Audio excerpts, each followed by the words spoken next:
Chapter 4681.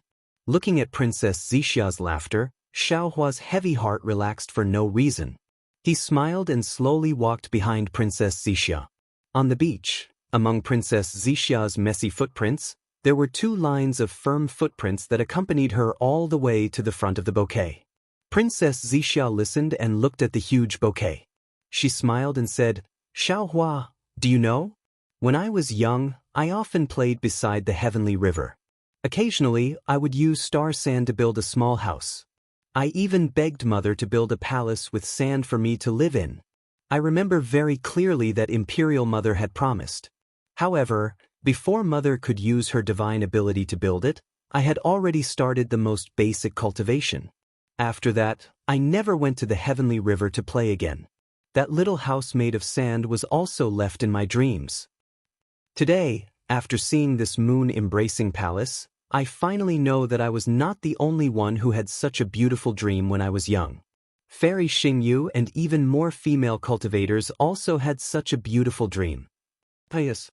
Xiaohua smiled and said, "I also didn't expect the moon-embracing palace to be like this. Xinxin, if you like it, I'll give you this moon-embracing palace. Since you control Star-Picking Tower, I'll give you this moon-embracing palace." "No, I don't want this." Princess Zixia smiled and shook her head. "Although I had the same dream as Fairy Xingyu. This is her dream, not mine. The palace I want. You should be the one to build it for me, right? Moreover, this moon-embracing palace contains Fairy Xingyu's thoughts.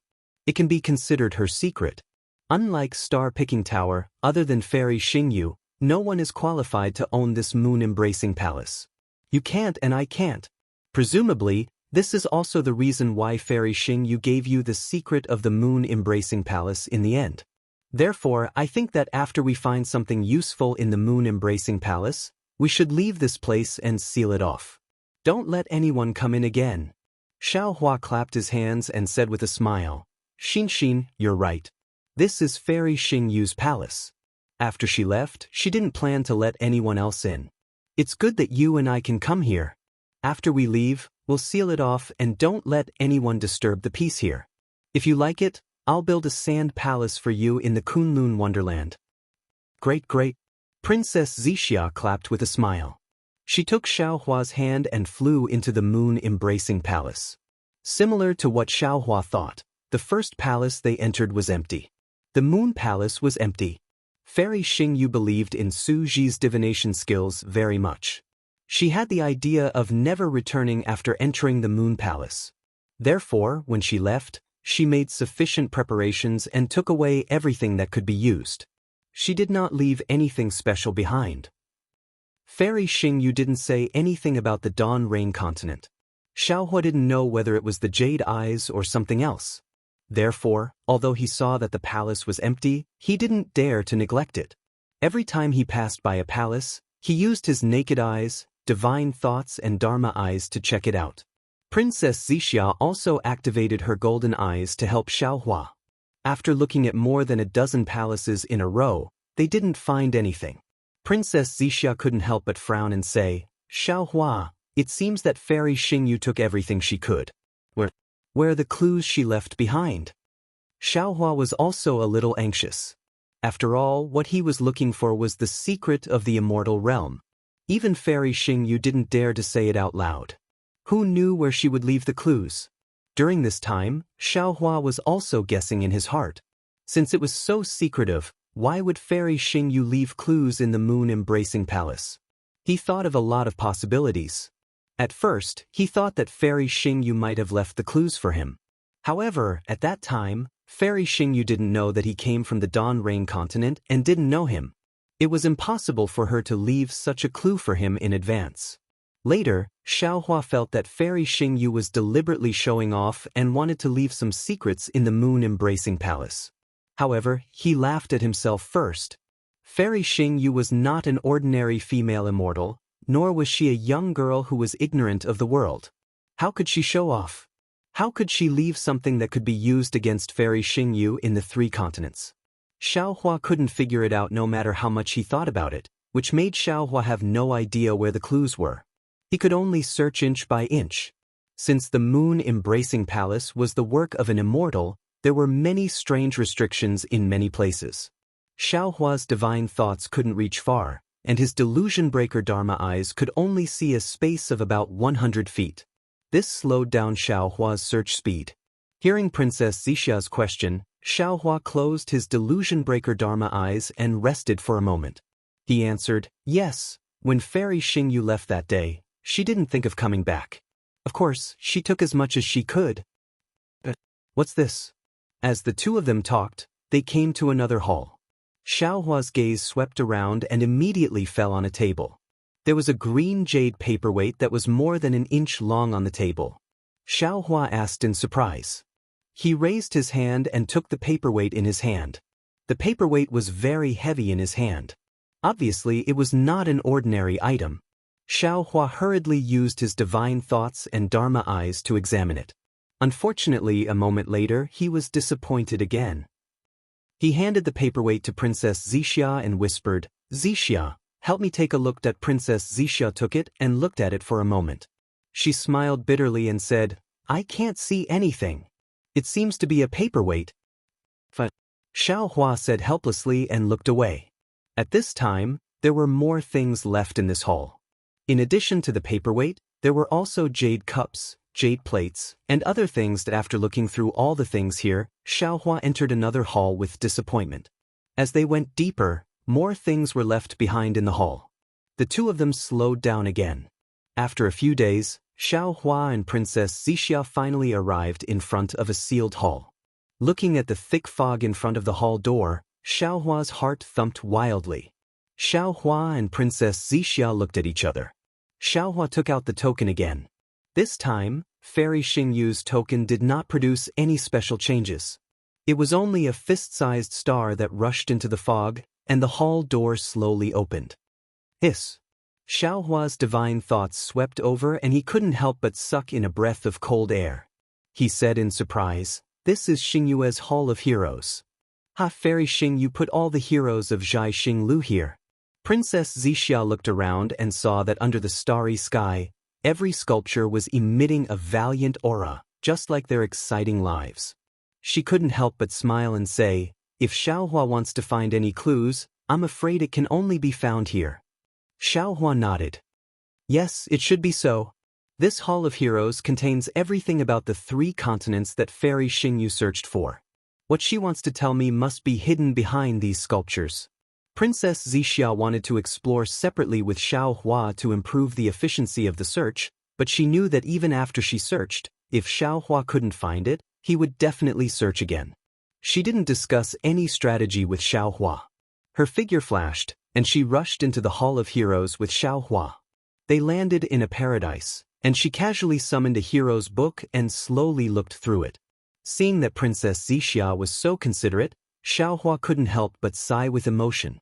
He thought to himself, compared to flowers, compared to jade, this Xiaohua is lucky to have such a woman by my side. Xiaohua looked through the hero's book in a different way from Princess Zixia. He wasn't in a hurry to pick up the jade eyes. Instead, he released his divine thoughts and roughly looked through the entire Hall of Heroes. The Hall of Heroes here was more than 100 times larger than the Hall of Heroes in the Thousand Demons' Sacred Realms Star-Picking Tower. The number of sculptures and jade eyes inside was more than 100 times more. Moreover, there were many strange sculptures and jade eyes outside the borders of the 3 continents and 4 seas. Xiaohua restrained his impulse to directly pick up those jade eyes. He sat down cross-legged, and with his palms facing the sky, he formed a karma seal with his hands. Obscure, profound and strange karma hand phantoms rushed out of his body and landed in various parts of the Hall of Heroes like the thousand-hand guanyin. As the karma hand covered the area, countless streams of light appeared in the countless jade eyes. These streams of light flew into the air and formed a faintly discernible river of karma. As the river flowed, Princess Zixia's inspection of the jade eyes gradually slowed down until it finally stopped. The river of karma didn't have a source, and there was no end to where the river of karma went. However, as the river of karma flowed through the space where Xiaohua was, everything in it was clear and orderly. After an unknown period of time, the river of karma suddenly trembled and collapsed into fragments that fell into different jade eyes. At the same time, Princess Zixia's still figure moved slightly, and everything returned to normal. She continued to inspect as if nothing had happened. When she looked at Xiaohua again, his eyelashes fluttered above his tightly shut eyes. His eyes slowly opened, and they were filled with disappointment and confusion. That's strange. Xiaohua looked at the sculpture to his left, inwardly puzzled. This Xiao used the hand of karma, bringing all of the Heroes' Pavilion's Book of Heroes into the river of karma. Although it can't be said that everything is covered, the karma within is clear. But in this karma, why don't I see the information about the realm that Fairy Xingyu mentioned? Could it be that the information about the Dawn Rain continent isn't in the Hall of Heroes? Xiaohua muttered in his heart. His figure moved again. He raised his hand, and a dozen jade eyes on his left fell into his hand. Then he placed them on his forehead one by one to inspect them. Of course, Xiaohua's inspection this time was much more detailed. There were many details in the jade eyes, and he didn't miss a single word. However, he still didn't find anything. Chapter 4682. However, several months later, when Xiaohua put down the last jade eye, he looked at Princess Zixia, whose eyes were still flashing with a faint golden light. Xiaohua opened his mouth and said, "Zixia." "Oh, Xiaohua? What did you find?" Princess Zixia asked hurriedly. Xiaohua didn't answer, but asked, "How many times have you done it?" Princess Zixia was slightly stunned, and then said, "The third time." "Did you find anything?" "Not yet." Princess Zixia forced a smile and said, "But it doesn't matter, I'll look again. Maybe I didn't look carefully the first 2 times and missed some places." "Put it down first." Xiaohua sighed and said, "I think the information that Fairy Xingyu wants to say might not be in this Hall of Heroes." But Princess Zixia didn't put down the jade eye. She just closed her golden eye and rested for a while. She asked curiously, "The Hall of Heroes is where all the information about the 3 continents is recorded. According to common sense, the information about the 3 continents must be here. But the problem is that this information is very secretive and important. Even someone as strong as Fairy Xingyu doesn't dare to say it to me face to face. In that case, she can't brazenly put it in the Hall of Heroes." "Not necessarily. What is true is false, and what is false is true. Maybe there is some information hidden in a word or sentence." Princess Zixia objected.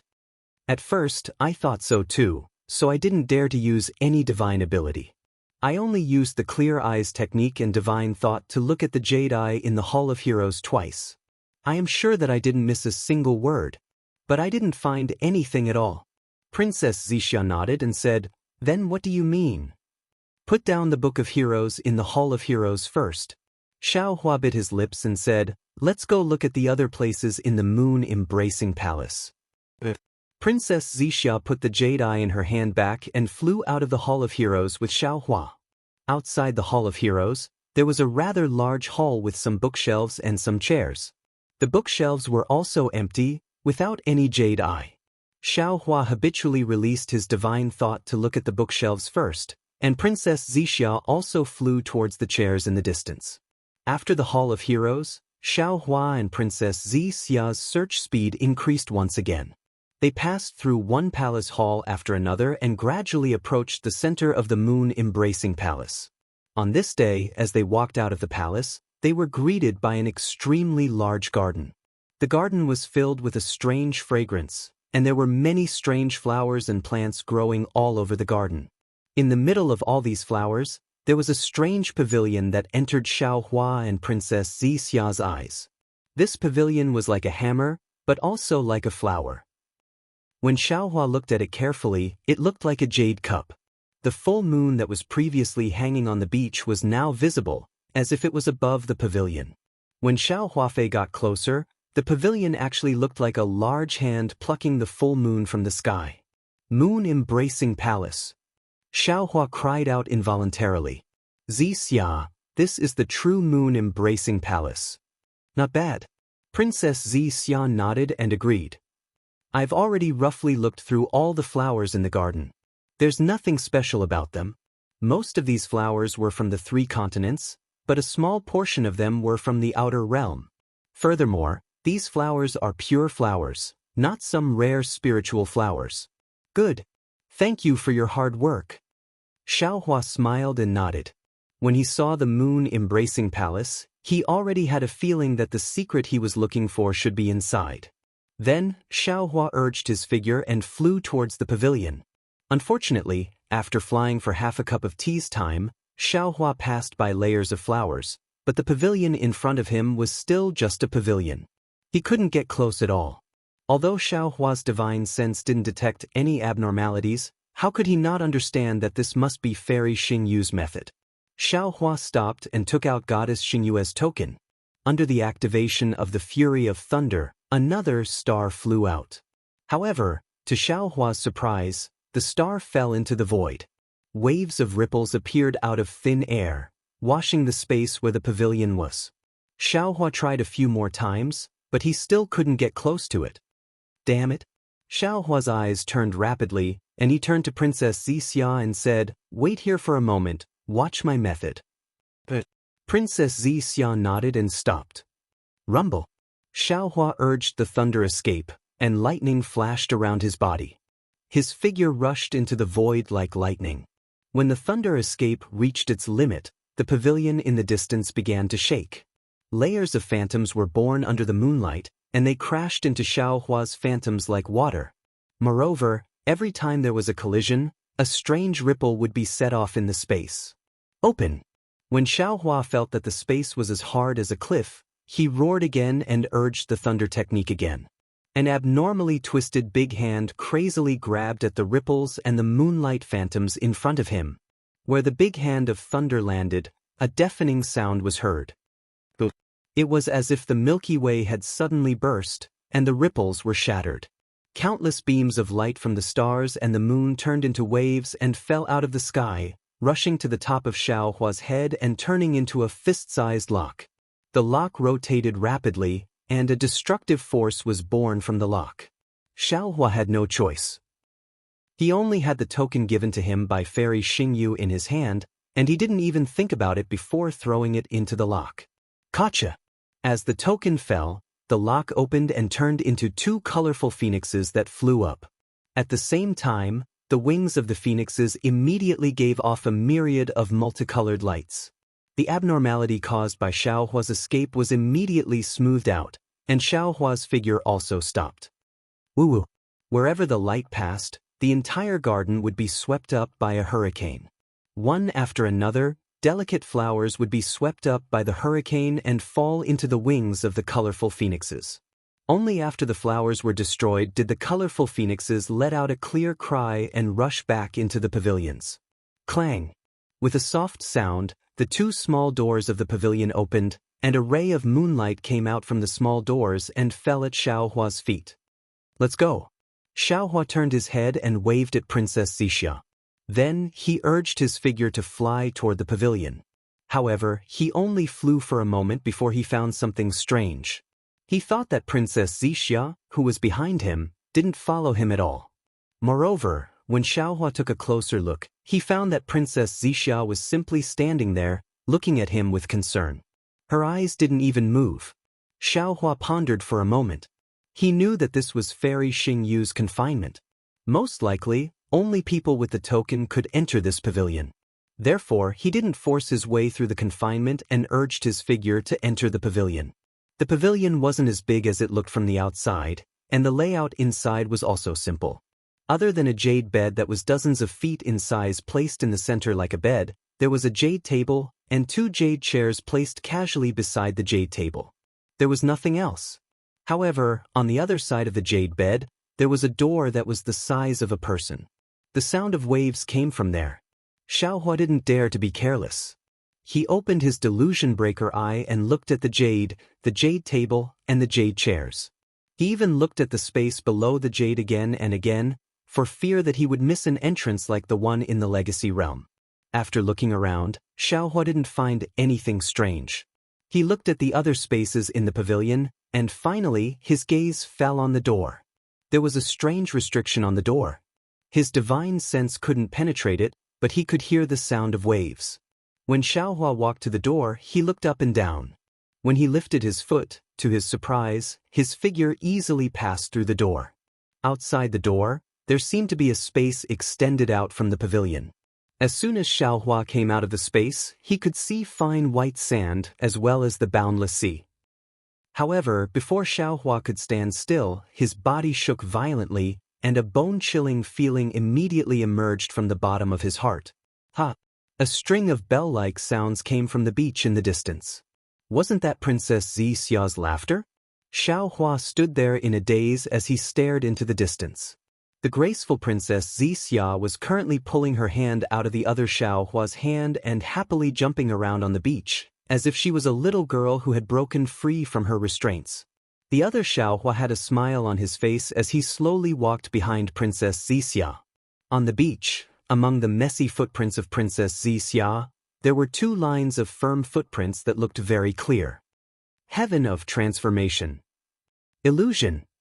Xiaohua couldn't help but think of the illusion Star Moon Palace in the ruins. His slightly frightened eyes suddenly flashed with 2 strings of scarlet flames. However, just as the scarlet flames flashed in his eyes, the illusion on the beach disappeared again. Another Princess Zixia and another Xiaohua disappeared at the same time. Only 2 rows of messy footprints were left on the beach. 2 pairs of firm footprints were left on the beach. Xiaohua was stunned. He focused his eyes again and released his divine sense. Sure enough, the beach was still the same beach and the sea breeze was still the same sea breeze. There were no more 2 people. Phew! Xiaohua let out a sigh of relief. He lowered his head and looked around. He saw that he was on a platform with a praying mat on it. On one side of the praying mat was a book. This book was different from the books Xiaohua had seen before. It looked extremely old.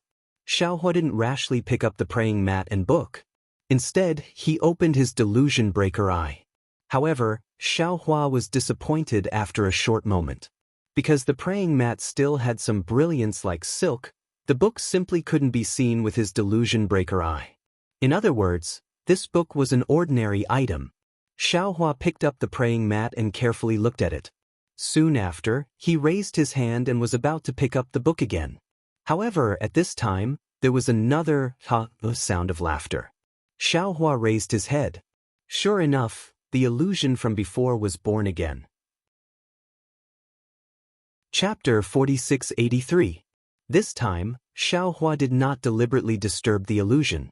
Instead, he pinched his chin and looked into the distance, quietly waiting for the illusion to develop. The illusion did not last long. When Xiaohua and Princess Zixia walked to the bouquet, the illusion ended. The entire beach returned to its original calm state. I understand now. Xiaohua looked at all this thoughtfully. Fairy Xingyu must have missed Su Ji, so she set up an illusion here to record the scene of Su Ji coming to the moon-embracing palace. When Fairy Xingyu missed him, she would come and take a look. No wonder Fairy Xingyu didn't want to give the moon-embracing palace to me. This contains the feelings of a girl.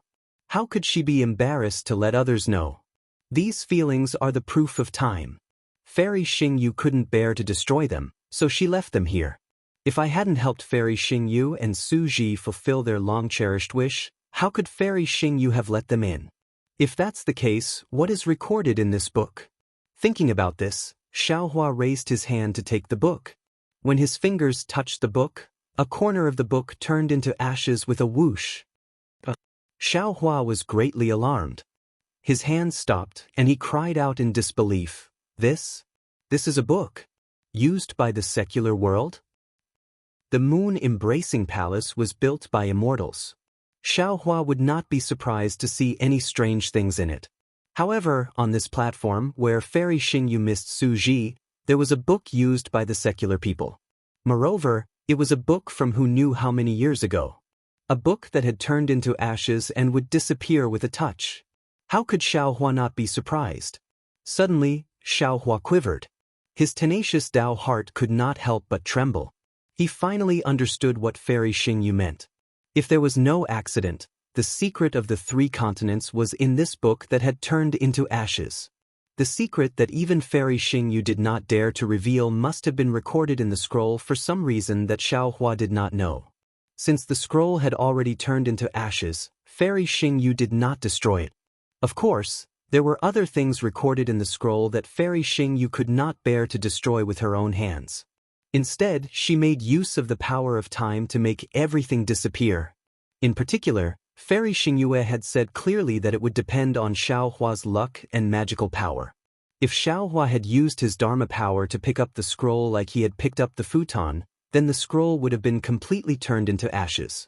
Xiaohua would not have been able to explore the secrets inside. But even so, the entire scroll had already turned into ashes. How could Xiaohua see what was inside? Xiaohua held his breath and slowly retreated.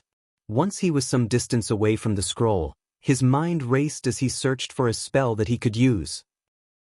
However, after the time it took to drink a cup of tea had passed, Xiaohua's forehead began to sweat. It seemed to be a simple matter, but he didn't have the slightest clue. Moreover, he knew that since Fairy Xingyu had dared to leave the scroll here, she must have understood that if she was not proficient in the law of time and could reverse the flow of time on the scroll, who could restore a scroll from tens of thousands or even hundreds of thousands of years ago to its original state. What should I do? What should I do? Xiaohua was burning with anxiety, his eyes fixed on the decayed scroll. Suddenly, Xiaohua raised his hand and hit his forehead. He cried out inwardly, "Damn it, why am I so stupid? I can't do anything to this scroll if I leave it here. If I get it to Shenhua continent, I'll do whatever I want." Whoosh! Just as Xiaohua was getting excited, his action brought about a gust of wind. Some debris fell from the scroll again. Damn it! Xiaohua cursed and hurriedly released his mind. He carefully rolled up the pile of decayed fragments and sent them into the space. Then, Xiaohua's mind also entered the space. Xiaohua turned into Jade Archive Xiaohua and sat cross-legged in the space. At this time, the scroll was not in Shenhua continent, nor was it in the spiritual realm. It was not in any of the other spaces that had yet to take shape. Jade Archive Xiaohua raised his hand and pointed. His index finger was about to produce a dazzling light, but he stopped in an instant.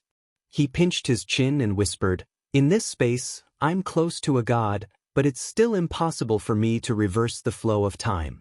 Moreover, what Xiaohua wanted to know was what was recorded in the scroll. He did not necessarily have to restore it. In the space, this scroll has already decayed. Any magic spell or even a wisp of wind can destroy it. But in the space, I can make it as hard as iron. Even a magic spell won't damage it, so why would I need to make such a big fuss? Thinking about this, Jade Archive Xiaohua gently raised his hands and placed them on the decayed scroll. As his palms closed, a purple mist appeared in his eyes. Ancient characters were reflected in his eyes. Yen Province's strange spirits. Jade Archive Xiaohua was slightly stunned. With a thought, another book appeared out of thin air. Wasn't it the other, Gone Province's strange spirits? Immediately, Jade Archive Xiaohua looked at the decayed, Gone Province's strange spirits, while slowly opening the other book to compare. The so-called Records of the Ghosts and Monsters of Gone Province was nothing more than a collection of stories about ghosts and monsters passed down by word of mouth in Gun Province. They might have something to do with Taoism, Confucianism, or some ghosts and monsters. It was impossible to verify whether they were true or false. Moreover, this book was for people to use in their leisure time. It had no value at all. Xiaohua read more than half of it. Although the things inside were somewhat different from the ones in his hands, most of them were similar. The reason for the changes could only be because of the passage of time and the changes in the records. Seeing that he had reached the last page of Gone Province's Strange Spirits, Jade Archive Xiaohua suddenly stopped. This was because at the end of the decayed book, there were some small words written with an ink brush. Wasn't it left behind by Fairy Xingyu? Jade Archive Xiaohua took a deep breath, and his eyes flickered with extraordinary splendor. He read word by word. Moon Embracing Palace has already begun to take shape, and Su Ji has placed his mind on finding clues to return. He would go out from time to time, and I would use my divine arts to investigate when I was bored to death. However, I still underestimated the power of that book immortal. This divine ability actually backfired, causing me to instantly go berserk when I obtained a great secret. My body couldn't move. Su Ji returned and helped me heal. He also took out this Gone Province's strange spirits, saying that he was afraid that I would be lonely, and then bought it with 4 copper coins. I felt sweet in my heart and asked him to read it for me. This was originally an unreasonable request, but he really agreed. There were 47 stories in the book, and he read one story every day for 47 days. After 47 days, my injuries were much better and I could move again. Only then did he feel relieved and leave. I flipped through the book and sighed. If he didn't have me in his heart, how could he be so patient to accompany me? But if he had me in his heart, why couldn't he? Say it? He read 47 stories for me. Today, I will also write a story for him, a story that he has never heard before. A long, long time ago, there was a big mountain in the east of Gone Province. A group of people lived on the mountain. These people practiced magic and were very powerful. They had the ability to move mountains and fill seas. At the foot of the mountain, there were 6 tribes. The people of these 6 tribes were very ignorant. Not only did they not know how to cultivate, but even their lives were very difficult. Often, they did not have enough clothes to cover their bodies and food to fill their stomachs. Later, the people on the mountain occasionally saw the difficulties of these tribes and casually taught them some life skills, such as farming, fishing, hunting, etc., so that they could have the ability to survive. After a long time, some people in these tribes became ambitious and began to enslave others in order to obtain more food. However, after they controlled the entire tribe, they discovered other tribes. Thus, the tribes began to kill each other. The originally peaceful lives were disrupted. Every day, they could hear wails and cries of pain. The killing became more and more widespread. In the end, all 6 tribes at the foot of the mountain participated. Some people began to have ulterior motives, and some tribes formed an alliance to fight against other powerful tribes. The sound of killing and the smell of blood spread to the top of the mountain and affected the people's cultivation. They were very curious as to what had happened. However, when they found the reason, they were helpless. They did not know why a good thing had turned into a bad thing. Although they were very powerful, they could not change the greed of these tribes. Moreover, they also knew that if there was no good solution, these tribes would be destroyed in the end. In the end, someone came up with a solution that was not really a solution, which was to dig 5 extremely deep abysses between the 6 tribes so that the 6 tribes could not kill each other. After the abysses were dug, the 6 tribes could no longer kill each other. Moreover, as time passed, the 6 tribes had forgotten the past and thought that they were the only tribes at the foot of the mountain, and that there were only as many tribes at the foot of the mountain. Hehe, I don't know if Su Ji will like this story. However, he is so dull that he will definitely just nod. Alas, it's really boring. Xiaohua read the Jade Archive very puzzledly. To be honest, this story had neither literary talent nor suspense. Although it was written by a female immortal who was as beautiful as a flower, other than the graceful handwriting, it could not be compared to the previous 47 stories. Jade Archive Xiaohua did not know if Su Ji had nodded and praised it back then. In any case, he had directly given Fairy Xingyue a thumbs up. However, after giving her a thumbs up, Jade Archive Xiaohua thought about how a female immortal had actually tried her best to make up a story in order to please others. Based on this friendship alone, Jade Archive Xiaohua was too embarrassed to give her a thumbs up. Therefore, Jade Archive Xiaohua crossed his ring finger and gave Fairy Xingyue a middle finger. Chapter 4684. After expressing his respect for Fairy Xingyue, Xiaohua had no choice but to read the Jade Archive again from beginning to end. This was because he really could not find any clues from the story. But when he saw the part about causing me to go crazy in an instant after obtaining a great secret, his heart skipped a beat. What kind of magic is this? How could it cause a fairy to go crazy in an instant? What great secret did you find out that made Fairy Xingyue so surprised? Xiaohua thought to himself. There are many ways to explore secrets, such as my karma hand, Su Ji's divination skills, and even the secret skills of Qingqiu Mountain. Su Ji only mentioned his divination skills, but he did not mention that Fairy Xingyu knew divination skills. However, Fairy Xingyu also said that she also knew many secret skills of the immortal world, such as the Delusion Breaker Magic Eye. Both the Punishment Palace and the Palace of Justice are famous institutions in the immortal world. In that case, Fairy Xingyu should also know the secret skills that Su Ji knew.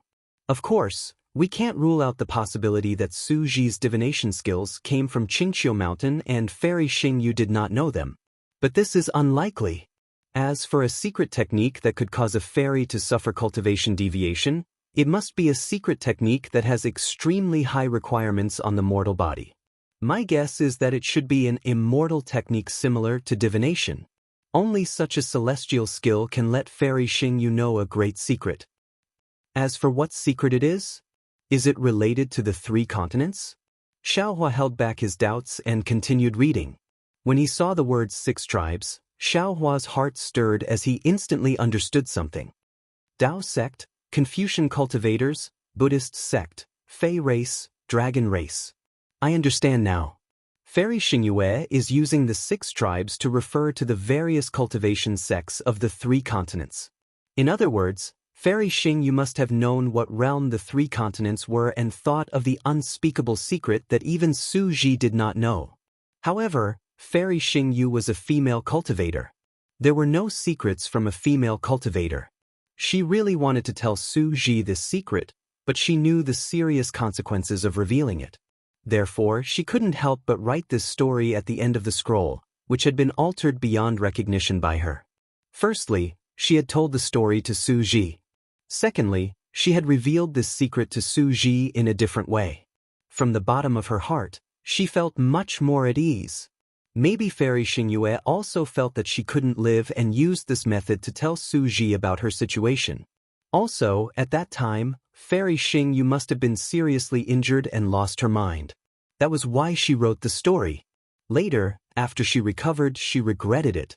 That was why she did not use her magical power to preserve the scroll. She allowed the scroll to decay with the passage of time, concealing this secret in time. Presumably, even if she told me that this secret was in the moon-embracing palace, she would not believe that I would be so lucky to find this scroll and read this story from it, right? If so, a mountain, a group of people with magical powers, 6 tribes, and 5 abysses all have other meanings. No, how can it be 5 abysses? It should be 6 abysses. Only the 6 paths of abyss can separate the 6 tribes. No matter how the 5 paths of abyss are separated, there must be 2 tribes together. Jade Archive Xiaohua secretly speculated, could it be that this abyss has some other meaning? Let's not talk about the meaning of this abyss first. Let's just think of it as a prison. The 6 tribes are Taoist, Confucian, Buddhist, Demon, Dragon, and what if soul cultivators are included? Wouldn't there be 6 of them? However, if that's the case, Fairy Xingyu's writing is too obvious, isn't it? Well, these 6 tribes may not specifically refer to soul cultivators. Fairy Xingyu may not know that there are soul cultivators in the 3 continents. What about a group of people with magical powers? If we compare them to the 3 continents, this group of people can only be immortals. What about the mountain? We can only think of it as the immortal world. A tribe corresponds to one side of the mountain, which is to say, a sect corresponds to one's own immortal world. If we use these metaphors to replace the things in the story, erase the things that Fairy Xingyu hates, and think deeper, then this should be the real thing. Jade Archive Xiaohua thought about his own experience and the metaphors in the story. He had almost seen through the great secret that Fairy Xingyu had hidden in her heart. He thought to himself, in ancient times, Taoist, Confucian, Buddhist, and Demon must have been together. The Dawn Rain continent and the 3 continents were also connected. They should be called the 4 continents. No, they shouldn't be called the 4 continents. The ancient records of Buddhist clearly state that there are 4 continents in the world. These 4 continents should be the 4 continents. However, Taoists developed too quickly and our strength surpassed the other 3 sections. We fought with each other for some benefits. The impact of this battle must have been too bad and attracted the attention of the immortal world. Therefore, immortals from the immortal world, the heavenly court, the Buddhist kingdom, and the demon realm came to the 4 continents and set up 3 innate divine restrictions in the West Ocean, separating the Dawn Rain continent from the 3 continents. Well, this immortal must not be an ordinary immortal. Otherwise, with Fairy Xingyu's ability, why would she not dare to say it? This immortal might be a celestial supremacy. Only a celestial supremacy could set up such a terrifying immortal formation. Thinking that the Great Meru Buddhist formation, the 5 Elements Destruction formation, and the Clear Song of Time Demon formation might have been set up by a celestial supremacy, Jade Archive could not help but feel bitter. No wonder Fairy Xingyu had said clearly that Xiaohua could not return to the Dawn Rain continent. It was because the 3 continents and the Dawn Rain continent were not 2 different worlds. Instead, there were 3 artificial immortal formations. Since it was man-made, it was not natural. It was rare to miss something, so Fairy Xingyu concluded that Xiaohua could not return to the Dawn Rain continent through these 3 immortal formations. Now that he knew the secret of the 4 continents, Jade Archive Xiaohua naturally thought of a way to break this immortal formation. Unfortunately, no matter how many times he read Fairy Xingyu's story, he could not find any clues from it. Not to mention whether Fairy Xingyu knew how to break the immortal formation. Even if she knew, she would never reveal the method in this story. However, Jade Archive Xiaohua still did not give up. He read the scroll again from beginning to end, more than a dozen times. Then he raised his hand and let go of the decaying scroll. After thinking for a while, he made a decision. After taking the scroll out of the space, he shook it slightly. Whoosh! The entire scroll turned into flying ash and scattered around the futon. Since Xiaohua had obtained the secret that Fairy Xingyu wanted to tell him, this scroll had no value in existing. Instead of leaving it here and letting it be used against Fairy Xingyu, it would be better to make it disappear so that Fairy Xingyu could rest assured. Then, Xiaohua looked around, clapped his hands, and said in a low voice, "Senior Xingyu, this can be considered as destroying the evidence. I have not let you down. Unfortunately, you said too little. If you could tell me how to break the immortal formation, it would be perfect." After saying that, Xiaohua did not stay any longer. He turned around and returned to the pavilion. When he walked out of the pavilion, he was surprised to find himself on the other side of the garden. Princess Zixia did not follow him. There were many palaces on the other side of the garden. Xiaohua did not dare to miss them. He continued to search through them one by one. These palaces were somewhat different from the previous ones. There were many things left behind. Xiaohua roughly looked at them and kept them in the space. However, when Xiaohua walked out of a palace door, he was once again faced with the beach. Xiaohua didn't find anything of value. "Xiaohua!" Princess Zixia's voice came from not far away. Xiaohua did not dare to answer. When Princess Zixia came closer, he asked tentatively, "Zixia, why are you on the beach? I can't enter that pavilion. You also disappeared. Naturally, I could only wait in the garden." Princess Zixia replied naturally, "But after waiting for a long time, you did not come out. I did not want to waste time, so I went back to search again." Saying that, she handed over a universe bracelet and said, "This is what I found. See if it is useful." Xiaohua took it and used his divine sense to check it. He smiled and nodded. "Whether it is useful or not, I am relieved that you are the real one."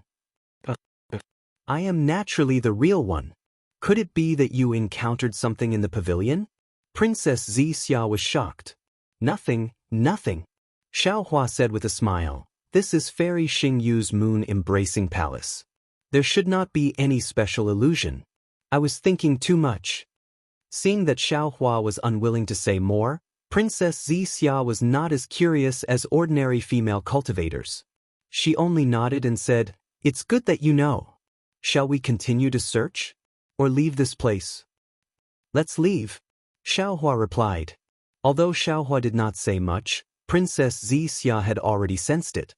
She smiled and said, "Then, congratulations, darling Xiao. Alas, it is not good news. Although Princess Xixia did not ask, Xiaohua did not intend to hide it from her. He replied, "It can even be considered bad news." "It can't be." Princess Xixia was puzzled. "We worked so hard to find this place and spent so much effort to investigate. What we found is actually bad news."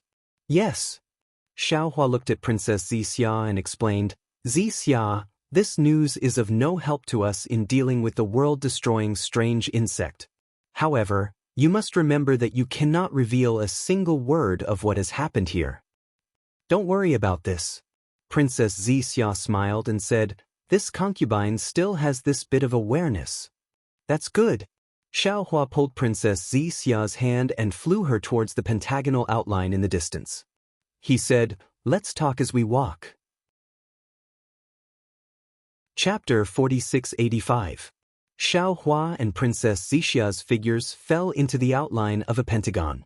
Seeing the light overflowing from the left and a heavy pressure falling down, Xiaohua understood that he and Princess Xixia had been teleported out.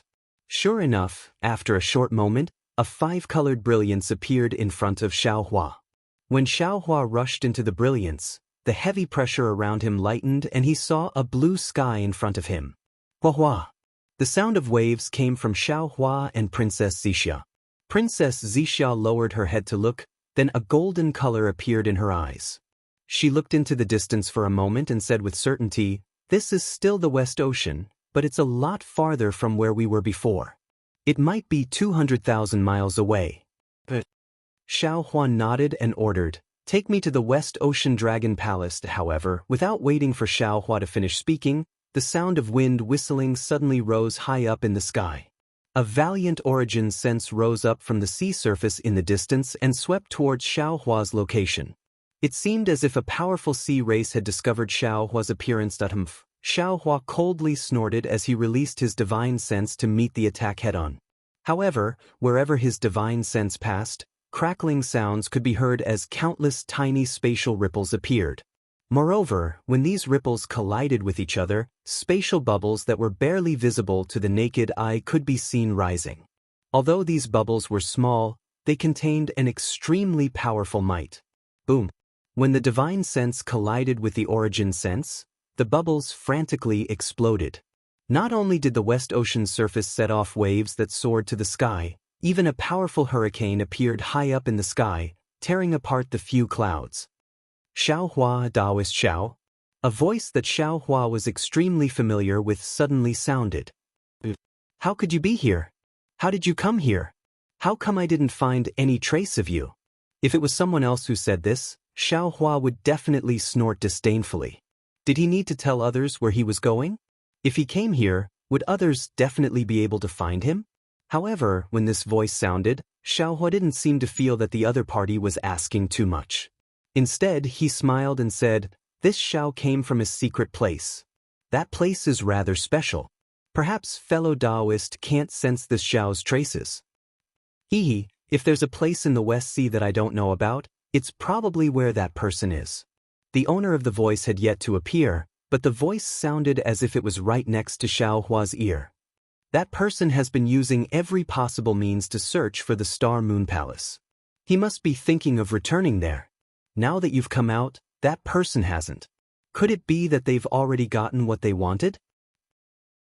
At this moment, the seawater below Xiaohua suddenly rippled. The ripples formed weird grains which seemed to be in the seawater or the void where the seawater was. When the grains slightly twisted, a huge colorless shell appeared from the grains. Wasn't that colorful sea god shell? Ever since Xiaohua fought the rainbow sea god seashell in the Thousand Demons Sacred Realm, he hadn't heard any news of her. Later on, when Xiaohua learned that the West Sea Dragon King had gone missing, he naturally thought of Xiao Bai and the rainbow sea god seashell. However, Xiao Bai's strength was still shallow. It was indeed beyond his ability to become the Dragon King of the West Sea. Therefore, Xiaohua was only creating momentum for Xiao Bai and creating all the opportunities for him. He was waiting for the day when Xiao Bai would appear. At the same time, Xiaohua was also full of confidence in the rainbow sea god seashell. No one in the three continents understood the terror of the rainbow sea god seashell better than him. since the rainbow sea god seashell could create a demon race great sage, creating a West Sea Dragon King. Shouldn't be too difficult. Xiao Hua wasn't surprised by the rainbow sea god seashell's question. Since the Gochin Immortal Emperor and the Dipankara Archaic Buddha knew about Fairy Xingyu and Su Ji, how could the rainbow sea god seashell, as the ancestor of the Thousand Demons' sacred realm, not know about them? It was just that these people were trying their best to protect their secrets. If there wasn't any fundamental conflict of interest, they wouldn't touch the bottom line of others. Therefore, Xiao Hua bowed and greeted. Greetings, Señorita. To be honest, the rainbow sea god seashell's mood was quite complicated. It was impossible for her to not resent Xiao Hua. However, her strength was so great that Xiao Hua couldn't do anything to her.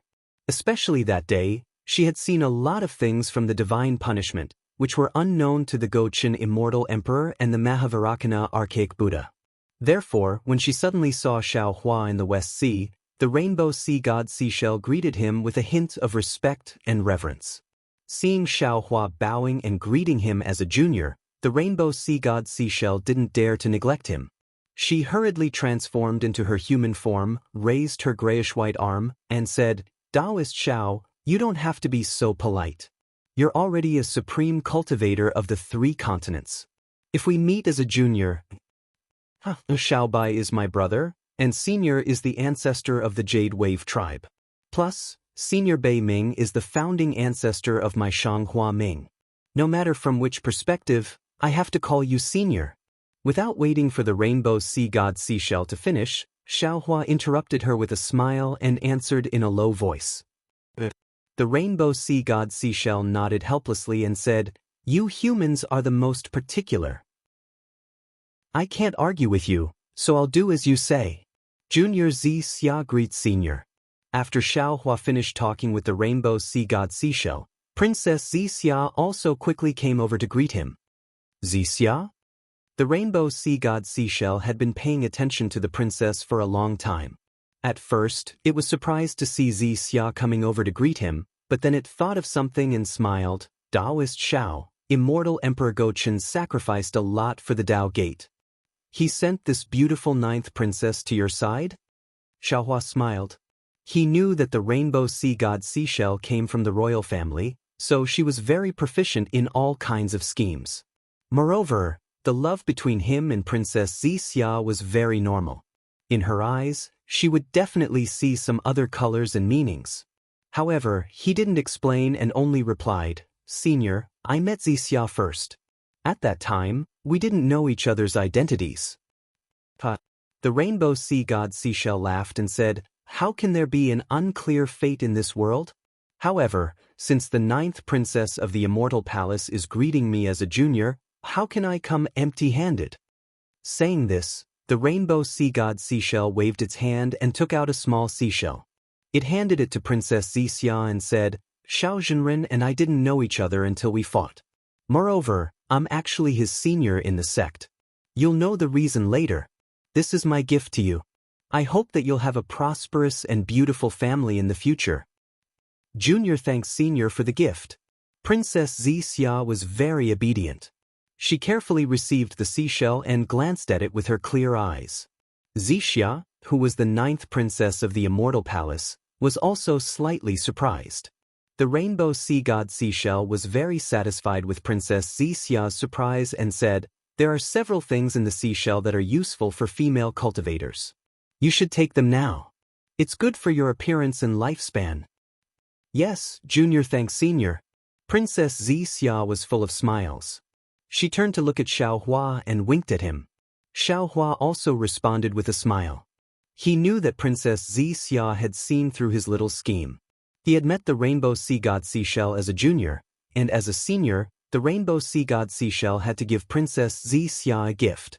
Moreover, the rainbow sea god seashell couldn't be too stingy in front of the 9th princess of the Immortal Emperor. The things it took out really satisfied Xiao Hua. Xiao Hua took out the Kunlun mirror and put Princess Zi Xia away in front of the rainbow sea god seashell.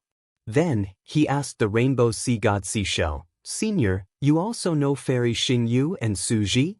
Does Fairy Xingyu know me? The rainbow sea god seashell asked. Xiao Hua smiled and said, Senior Xingyu naturally knows you. Senior Su even came to the Thousand Demons' sacred realm to save me. The rainbow sea god Seashell frowned and said in a low voice, "His strength is indeed beyond my imagination." After a moment, the rainbow sea god Seashell came back to his senses and asked, "What's the result of this trip to the Star Moon Palace?" Xiaohua didn't answer and said with a smile, "Senior, don't you already know? Why ask again?" Alas! Hearing this, a trace of loneliness appeared on the seven-colored sea god Shell's face. He sighed and said, "Fairy Xingyu has worked hard for so many years and finally got what she wanted. All her hard work was not in vain. What about me?" Hearing this, Xiaohua said in a low voice, "Senior, could it be that you want to return to the Red Sea Domain?" After leaving the Red Sea Domain for so many years, I naturally want to go back and take a look. In front of Xiaohua, the rainbow sea god Seashell was no longer on guard and said with a groan, "Of course, I also understand that the Red Sea Domain now is not the Red Sea Domain of the past. Even if I go back, I might get myself killed. It's better not to go back." "Senior, they found the way back to the Red Sea Domain all these years?" Xiaohua asked tentatively. The seven-colored sea god Shell looked at Xiaohua unhappily and said, "In my early years, I fled to the 3 continents and lived in fear every day. I was afraid that the sea race would chase after me. Who would think of finding the way back to the Red Sea Domain?" "Hee, I don't think so. Senior, you've been in the 3 continents for so long and you haven't thought of going home." Xiaohua continued to ask. "It's not that I haven't thought of going back. When I was free, I explored the surroundings of the realms," the rainbow sea god Seashell replied. "However, the realms of the 3 continents are very strange. There is no space passage to the outside realms in the nearby space. The turbulence in the realms that I entered has long disappeared, and I can't find any trace of it. Moreover, I'm different from Fairy Xingyu. She knows where she should go, but I don't. So if I want to go back, it's very difficult." Chapter 4686. The 3 continents may not have a way to the Red Ocean Domain, but the 10,000 Demon Realm where Senior Bei Ming is in might have one. Xiaohua smiled and asked tentatively, "Senior, can you think of a way to go to the 10,000 Demon Realm?" "The 10,000 Demon Realm." The rainbow sea god Shell squinted its eyes and smiled. "I've heard about this from Little White Dragon and roughly know what happened to Bei Ming in the 10,000 Demon Realm. However, as of now, I haven't found a space passage to the 10,000 Demon Realm. If you find it, please tell me. I'll have to pack up and prepare to escape." Hiss. Hearing this, Xiaohua gasped and exclaimed, "Senior, could it be? You know those strange insects?" The rainbow sea god Shell opened its mouth and hesitated for a moment before speaking. "I don't know if it's appropriate for me to tell you." "Senior, please tell me," Xiaohua said with a serious face. "Now that things have come to this, no matter how powerful these strange insects are, what can be worse than the end of the world? Moreover, to be honest, I already have some ideas about how to kill these strange insects." "Kill the strange insects?" The rainbow sea god Shell smiled coldly and looked at Xiaohua. "What's the use of killing 1 or 2 strange insects? Only by killing all the strange insects can the 3 continents truly escape the tragedy of the end of the world. Xiaohua, you're really arrogant. You don't know what kind of enemy you're facing, and you don't know the origin of these strange insects. It's really, the ignorant are fearless. I really don't know the origin of these strange insects. Senior, please teach me," Xiaohua asked honestly. "When I was young, I liked strange things, so I often checked on Beiwen in the Luli Pavilion. That Beiwen recorded some strange things in the Red Ocean Domain and even the nearby domains. There seems to be a record of these strange insects." The rainbow sea god Shell explained, "If I'm not wrong, these strange insects should be from the upper realm. They're called mayflies. They're the most humble existence in the upper realm. It seems that their biggest role is to devour the dust and waste of the upper realm. In the lower realm, this thing became an extremely strange insect. There was once a realm near the Red Sea Domain called the River Domain. This Red Sea Domain was plagued by this Red Sea mayfly and almost destroyed the world. What happened in the end? Why didn't they destroy the world? What method did you use to kill Fuyu? Xiaohua couldn't help but ask. I don't know. The rainbow sea god shell shook its head and said, according to the records, the Jiang region has already reached the end of the world. A few races inside want to escape, but the void is filled with mayflies. They can't escape even if they want to. However, in just one night, the golden light filled the entire river region. When the golden light disappeared, all of the mayflies also disappeared. Later on, according to a secret leaked out by a royal family in the Jiang region, it was possible that some existence in the upper realm noticed the abnormality and took action to bring the mayflies back to the upper realm. Damn it! Xiaohua suddenly cursed inwardly and thought, I understand now. Could it be that these mayflies were brought here by the Star Moon Palace's discussion? What boat from that river brought it to the 3 continents? However, Xiaohua immediately shook his head again. That's not right. I saw Fuyu first, and Xianhong discussed the law later. How could these strange insects reach the 3 continents before the Star Moon Palace appeared? Of course, with this thought, Xiaohua felt as if he was struck by lightning again. His body shook violently and he completely understood that these strange insects must be Fuyu. They were also the black dots he saw in the spatial vein because the law of time on the Xianhong River couldn't be measured by common sense. Seeing Xiaohua like this, the rainbow sea god Shell frowned and asked curiously, Taoist Xiao, what's wrong? Senior. Xiaohua thought for a moment and said very sincerely, Junior feels that no matter where Senior came from, since you're already living in the 3 continents, you should do something for the 3 continents. Do what? The 7-colored sea god Seashell sneered and replied, What can I do? I've even been deprived of the sea god's bloodline. What else can I do? Hearing this, Xiaohua felt a little embarrassed. However, before he could say anything, the rainbow sea god Shell shouted hysterically, The heavens are really unfair to me. Even if I've done something wrong, I've still been punished. My children have also been affected. But why is it that just when I saw hope, just when I saw the birth of the sea god's bloodline, the 3 continents have an apocalyptic warning? You don't know what these Fuyu mean, but how can I not know? Wherever the Fuyu you go, everything becomes barren. No resistance can escape from the Fuyu you. Forget it, so be it. In just 100 years, the 3 continents will become a dead zone. Who cares if it's alive or dead? Even more so, there's no need to care about its bloodline or inheritance. Xiaohua originally wanted to reveal some information to the rainbow sea god Shell, but seeing her so pessimistic, like when he entered the moon embracing palace, he knew now wasn't the time to persuade her.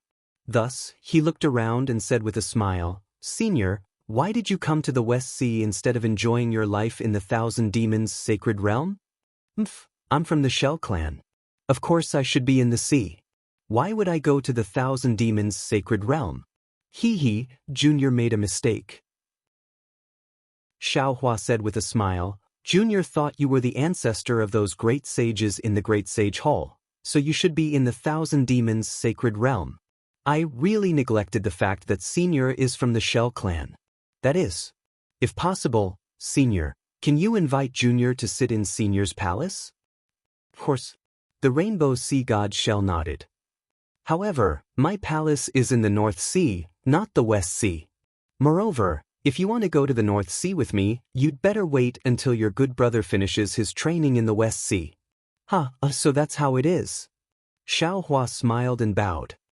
Junior thanks Senior on behalf of Little White. Who needs your thanks? The rainbow sea god Shell smiled coldly. You're just brothers, but we're related by blood now. Although the rainbow sea god Shell's tone was cold, her words were obviously warmer. Xiaohua immediately climbed up the pole and cupped his hands. Ioyo, then I have to congratulate you even more. I wonder where those little shells are? Quick, call them out and let me see. What's there to see? My Shell clan is different from your human race, there's nothing cute about them. The rainbow sea god Shell curled its lips. That beautiful face was like an ink painting, where did it look like an old ancestor? Xiaohua said with a smile, No matter what, I'm still an elder, how inappropriate would it be if I don't take a look? If Little White finishes his training, it'll be hard for me to say anything when I see him. The rainbow sea god shell responded. You humans are so troublesome. With that, the seven-colored sea god seashell waved the right shell. Whoosh! The shell split open space like a sharp sword, and then a gray brilliance turned into a large hand that reached into the void. A moment later, a five-colored brilliance flashed, and Jade Wave's figure flew out from the brilliance of the water. Seeing Xiaohua and the rainbow sea god shell, Jade Wave hurriedly transformed into human form and bowed. Greetings, ancestor. Greetings, Taoist shouted at seeing that Jade Wave was no different from the one he saw several decades ago, and her abdomen was still bulging. Xiaohua didn't dare to be negligent. He hurriedly helped Jade Wave up and said with a smile, no need to be so polite. Who's being polite with you? The rainbow sea god shell said unhappily from the side. Didn't you hear that Jade Wave was greeting me? With that, the rainbow sea god shell lowered its voice again and asked, where are the children? Have they been well during this period of time? Have they been frightened in any way? Jade Wave pursed her lips and said with a smile, many thanks for ancestors' concern, the children are fine. With that, without needing Xiaohua to say anything, Jade Wave slightly opened the shell. No less than a dozen small shells and several small loaches flew out from inside. Whether it was the shells or the small loaches, they were all multicolored. Moreover, this multicolored color looked particularly dazzling in the sunlight and the water. After the small shells and the small loaches flew out, the multicolored color was like water ripples, following the movements of the shells and the small loaches, overflowing and supporting the shells and the small loaches. The dozen or so shells seemed to be a little shy. As soon as they flew out, they immediately surrounded the Jade Wave and didn't fly too far away. As for the several little loaches, they were extremely bold. After swimming a few times in the air, they rushed towards the western sea. Good. Unfortunately, without waiting for these small loaches to fly down, the rainbow sea god shell's benevolent voice sounded, the wind and waves in the sea are too strong. It won't be too late to go when you're a little older. While speaking, the rainbow sea god shell stretched out a big hand of light and scooped up the small loaches. The little loach was obviously a little stubborn. It struggled a few times, trying to break free. However, when the big hand brought the little loach to the side of the seven-colored sea god seashell, several little loaches sensed the aura of the seven-colored sea god seashell. They scrambled to swim into the halo around the seven-colored sea god seashell. Looking at the small loaches happily swimming in the halo, the rainbow sea god shell's benevolent face appeared again, and its gaze actually followed the small loaches around. Xiaohua glanced at the multicolored shells, then glanced at the multicolored little loaches. He smiled bitterly and said, Senior, I really can't see anything. These little things don't look like Whitey at all. They're normal. The rainbow sea god shell rolled its eyes and said, it's just like when I look at you humans. They all look the same, I can't tell anything apart. Those children are the same, they look like they're carved from the same mold. Jade Wave had called Xiaohua Big Brother before, but later, she learned of the Fortune Gate's strength and that Xiaohua was a supreme cultivator of the three mainlands. She didn't dare to call him Big Brother when Xiaobai wasn't present. She only said in a low voice, Tao Master, these dragons are like this when they're young. In another 100 years, they'll grow horns, and at that time, you'll be able to see Xiaobai's appearance. As for these, from the perspective of the human race, these shells should be women. They'll look similar to this concubine in the future. Chapter 4687. Very good. Xiaohua smiles and takes out some rejuvenation pills from the space. He hands them to Jade Wave and says, this is a pill refined by me. It's very useful for the transformation of the demon race. You might as well take it and give it to the children later. Thank you, Taoist Master. Jade Wave is overjoyed. She hurriedly receives the jade bottle and says gratefully. After Jade Wave receives it, she thinks for a moment and says hesitantly, Taoist Master, should this pill be taken separately or as a whole? It's better to take it as a whole. Xiaohua smiles. He seems to understand Jade Wave's meaning. Looking at her bulging belly, he says with a smile, these pills are for the children. In the future, I will refine some more for you. Oh, you have to tell Xiaobai not to work too hard. Otherwise, I won't have any more pills for his children. Jade Wave is not a woman of the human race. She doesn't know too much about shyness. She proudly touches her belly and replies, Darling Xiao is of the dragon race. He's full of energy. Taoist master really has to work harder to refine more pills in the future. At this point, Jade Wave sneaks a glance at the seven-colored sea god shell and says in a low voice, However, this time I'm not asking for it for myself. Sure enough, the seven-colored sea god shell says with a cold snort, How can that lowly servant's child be worthy of Taoist Master Zhao's immortal pill? Xiao Hua is surprised and says in confusion, Why? Is there a child? Is it Xiaobai's child? Jade Wave hurriedly nods when she sees Xiao Hua's attention. Xiao Hua smiles and asks Jade Wave, Since it's Xiaobai's child with someone else, you won't be jealous? What's jealous? Jade Wave doesn't understand. It's just jealousy. Xiao Hua casually explains. He doesn't know if Jade Wave understands. Who knows that Jade Wave says with a smile, Darling Xiao is of the dragon race. He was born a powerhouse. How can he only mate with me in his life?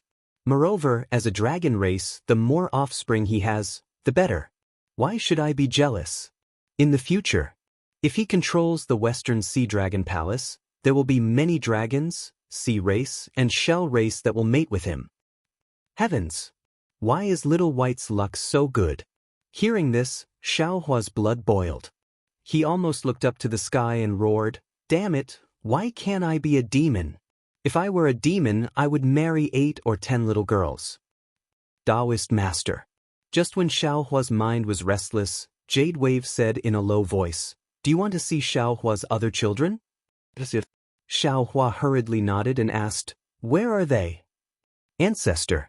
Jade Wave looked at the seven-colored sea god shell and cried out in a pleading tone. The seven-colored sea god shell let out a cold snort and a gray shadow appeared on the shell once more. The shadow turned into a giant hand that violently stabbed into the void and then casually pulled. Boom! A pillar of water rushed out from the void. Inside this wave, a conch lady stood up in a daze. Ancestor. When the conch girl saw the seven-colored seashell, she hurriedly got up and bowed. Then she bowed to Jade Wave and said, Greetings to Mist. However, when she saw Xiao Hua clearly, she was stunned. A layer of mist appeared in her eyes and the expression on her face showed that she wanted to get close to him but didn't dare to. Xiao Hua hurriedly waved his hand and said with a smile, This old man is Xiao Hua, Taoist Master Xiao, not Little White Dragon. Taoist Master Xiao? The conch girl was shocked. She hurriedly transformed into her human form and bowed. This concubine greets Taoist Master Xiao. This concubine has heard Xiao Hua talk about Taoist Master before. You can't even tell your own husband apart and you still have the nerve. The seven-colored sea god shell sneered coldly. Where are Xiao Hua's children? Jade Wave hurriedly said, Taoist Master Xiao wants to see. The conch girl hesitated. The seven-colored sea god shell said impatiently, I told you to bring them out, so bring them out. The conch girl's figure trembled, looking very scared. A gray halo appeared on the hard shell around her body. Then, several conches and several large loaches also flew out from the halo. However, these conches and loaches couldn't fly. They relied on the halo of the conch girl to fly in the air. What was special was that whether it was the halo of the conch girl or the conches and loaches, they were all gray. Seeing this, Xiao Hua immediately understood why the seven-colored sea god shell hated the conch girl and her children. Xiao Hua smiled faintly and took out a few jade bottles from his space. He handed them to the conch girl and said, These are some pills that this Xiao refined. They may be useful for the transformation of the demon race. You might as well take them. When your child grows up, take them together. Thank you, Taoist Master. Thank you, Taoist Master. The conch girl was very happy. After receiving the jade bottles, she said gratefully, Go, take good care of the children. If there are any mistakes, this old one will hold you responsible. Seeing the conch girl take the jade bottles, the seven-colored sea god Shell said coldly. He waved his hand again, imprisoning the conch girl and her children. With a flash of light, the conch girl and the conch girl disappeared. Seeing the seven-colored sea god Shell's completely different attitude towards Bai Bo and the conch girl and her children, Xiaohua wanted to say something, but he still swallowed the words. On one hand, this was other people's family matter. Xiaohua couldn't butt in. On the other hand, they were of the sea race. As a human, he couldn't even listen to the word mating. There was no need to talk about others' secrets and habits. Xiaohua didn't want to talk about the children of the main wife and concubines, so he changed the topic and said, "Senior, this junior doesn't understand. Why is it that the dragon race doesn't have many children when they mate within the race, but after mating with other races, they have many children? This old one isn't of the dragon race. How could I know?" The seven-colored sea god Shell's words choked Xiaohua. However, Xiaohua didn't care. He looked at Bai Bo again and said with a smile, "If nothing unexpected happens, Bai Bo will give birth to a few more children in a few days." Senior's bloodline will increase again. At hearing Xiaohua looking for something to say, the seven-colored sea god Shell ignored him. It just waved its illusionary arm and grabbed at the naughty little loaches. These little loaches hid here and there, not letting the arm grab them. It was as if they were hiding from the seven-colored sea god Shell. After a few times, the seven-colored sea god Shell asked again, "Taoist Xiao, what do you want to say? There's no harm in saying it. Why are you hiding from this old one?" Cough cough. Xiaohua coughed and said with a smile, "This junior doesn't have anything special to say. It's just that seeing senior enjoying the happiness of family is really a blessing. If we can't avoid the disaster of strange insects, this happiness is a bit short. This old one wants to enjoy more happiness, but this old one also knows her own limits. This old one doesn't have the ability to stop this apocalyptic omen." The seven-colored sea god Shell simply made it clear. "What if I have a way? Senior, can you help me with all your strength?" Xiaohua asked with a smile. "Of course I can." The seven-colored sea god Shell answered without hesitation. "In the face of this apocalyptic omen, even if this old one has a deep hatred for you, this old one can't not consider helping you. After all, on these 3 continents, there are already children of this old one's bloodline. If I can help them find a way to survive, this old one is also willing." "That's good." Xiaohua nodded and told the whole story of his participation in the Jade Pool gathering in full detail. In the end, he said, "Heterogeneous true qi is the natural nemesis of these strange insects. We only need to find the space passage to the Dawn Rain continent and bring the Dawn Rain continent's spiritual herbs and other things here. Then, we can exterminate these strange insects one by one." The seven-colored sea god Shell frowned and listened to Xiaohua's words. Then, it bluntly shattered Xiaohua's hope. "What you said is too ideal. In this old one's opinion, it is somewhat unrealistic. First of all, there is no space passage to the outside world from the 3 continents. Unless you can find an ancient relic like the Star Moon Palace, then you can leave the 3 continents. Secondly, the strange insects are hidden in the void, and there are more than tens of thousands of them. Even if you can return to the Dawn Rain continent and get the spiritual herbs, how many spiritual herbs can you get to exterminate these strange insects one by one? This old one also told you clearly before that if you want to exterminate these strange insects, you have to leave no one alive. As long as a thumb-sized strange insect is left, it will definitely reproduce. At that time, there will be another apocalyptic omen. Senior, don't worry. After Xiaohua learned the truth about the 4 continents in the moon-embracing palace, he had been thinking about it. Now that he had a plan, he said with a smile, "This Xiao still has a secret about the 3 continents and the Dawn Rain continent that I haven't told you yet." "Speak." The rainbow sea god Seashell said snappily. "Actually, from what this junior knows, the realm where the Dawn Rain continent is located is not another realm. It is a realm that is connected to the 3 continents. This realm should be called the 4 continents." Xiaohua explained. However, in ancient times, because the Tao sect, Confucian cultivators, Buddhism sect, and the demon clan were constantly fighting, the 4 continents almost collapsed and were destroyed. Therefore, the immortal realm, the heavenly palace, and the demon realm joined forces to set up 3 layers of innate divine restriction, separating the Tao sect of the Dawn Rain continent from the demon clan, Confucian cultivators, and Buddhism sect of the 3 continents. How is that possible? The rainbow sea god Seashell was also stunned. She cried out in disbelief. The 3 continents were actually imprisoned by the immortal realm? Where did you learn this from? Xiao Huan naturally wouldn't tell her about the Star Moon Fairy. He said with a smile, "Senior, don't forget where this Xiao came from. Although this matter has been buried in the dust since ancient times and the supremes of the various sects may not know about it, this Xiao Hua came to the 3 continents from the Dawn Rain continent. I don't need to know too many secrets. I can infer it from all kinds of clues. Oh, right, this Xiao Hua has also met the Supreme Purity Palace Master and the Supreme Purity Palace Master of the Immortal Palace. Their clones have also been reincarnated to the Dawn Rain continent. When this Xiao Hua tells them a little, they will definitely understand. Also, didn't Senior always want to ask where this Xiao Hua obtained Bei Ming's body?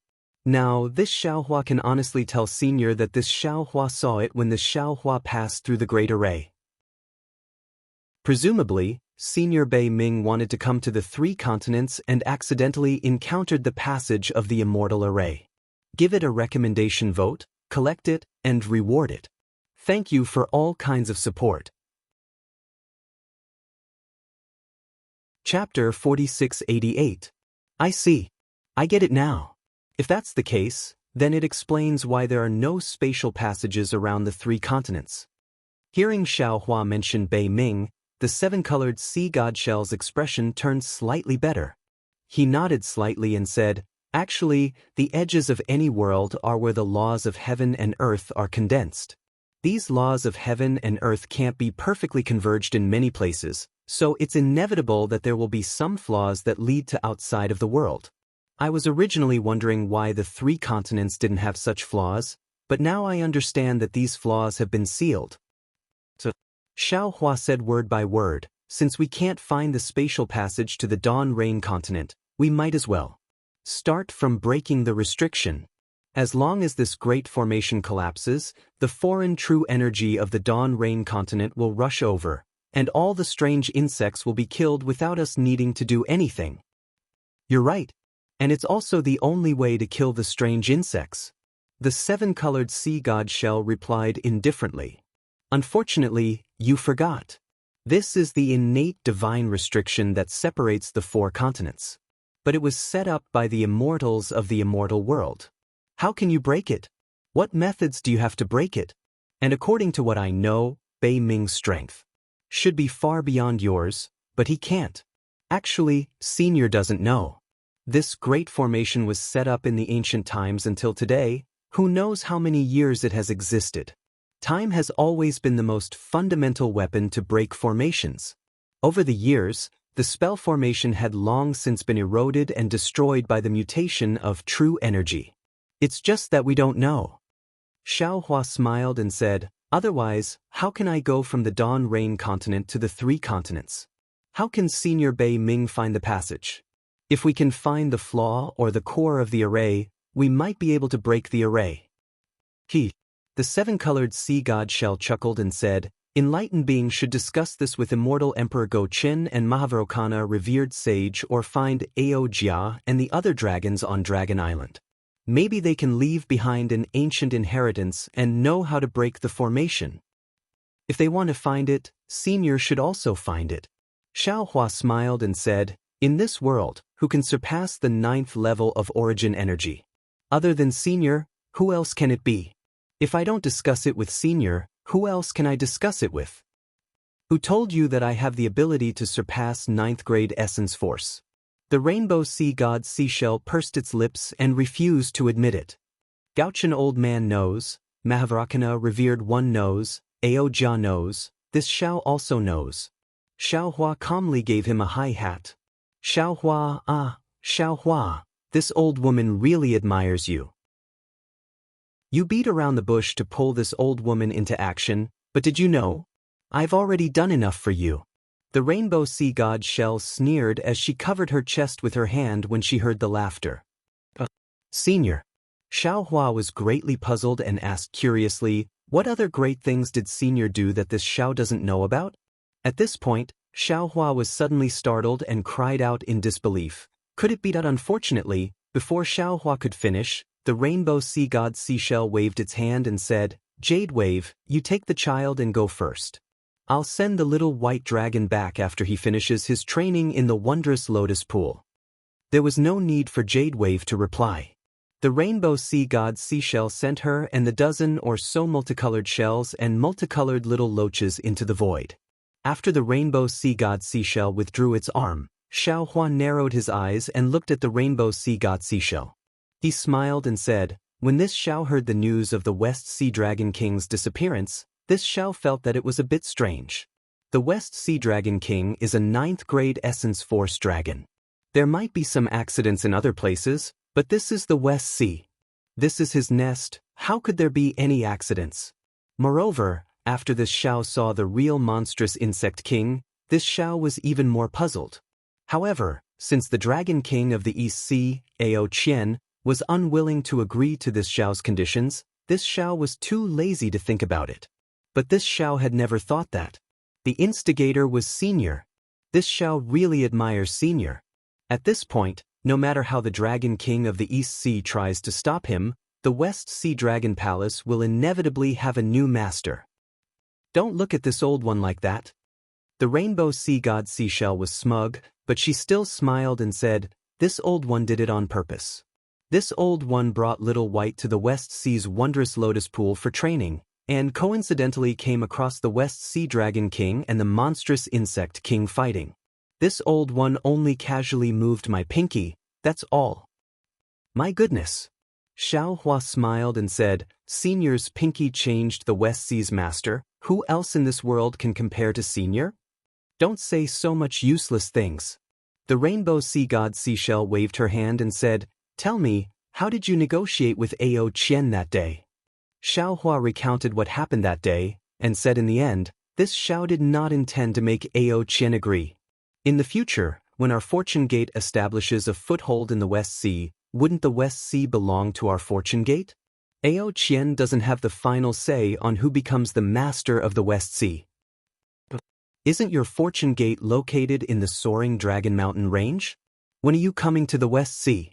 The rainbow sea god seashell obviously didn't know about the Tao Gate. Hee, let's not talk about this first. Xiaohua smiled and said, what about the West Sea Dragon King's corpse and his Dragon Emperor? This is the most important thing. Why are you asking this? The rainbow sea god seashell glanced at Xiaohua and said, could it be that you don't believe this old one? It's not that I don't believe you. Xiaohua smiled and said, this Xiao knows that Senior is an expert who hates the trivial matters of the mortal world. Now that you have to step into the mortal world for the sake of your descendants, this junior is worried that Senior will be overworked, so this junior wants to help Senior share the burden. Your words are better than a song. You think this old one can't see through your intentions? How could the rainbow sea god seashell believe him? She coldly snorted and said, but you don't need to worry, this old one has already handed those things to Little White. Hee, that's good, that's good. Xiaohua smiled and nodded. Since Senior has already made a decision, this junior will not mention this matter again. Do as you wish.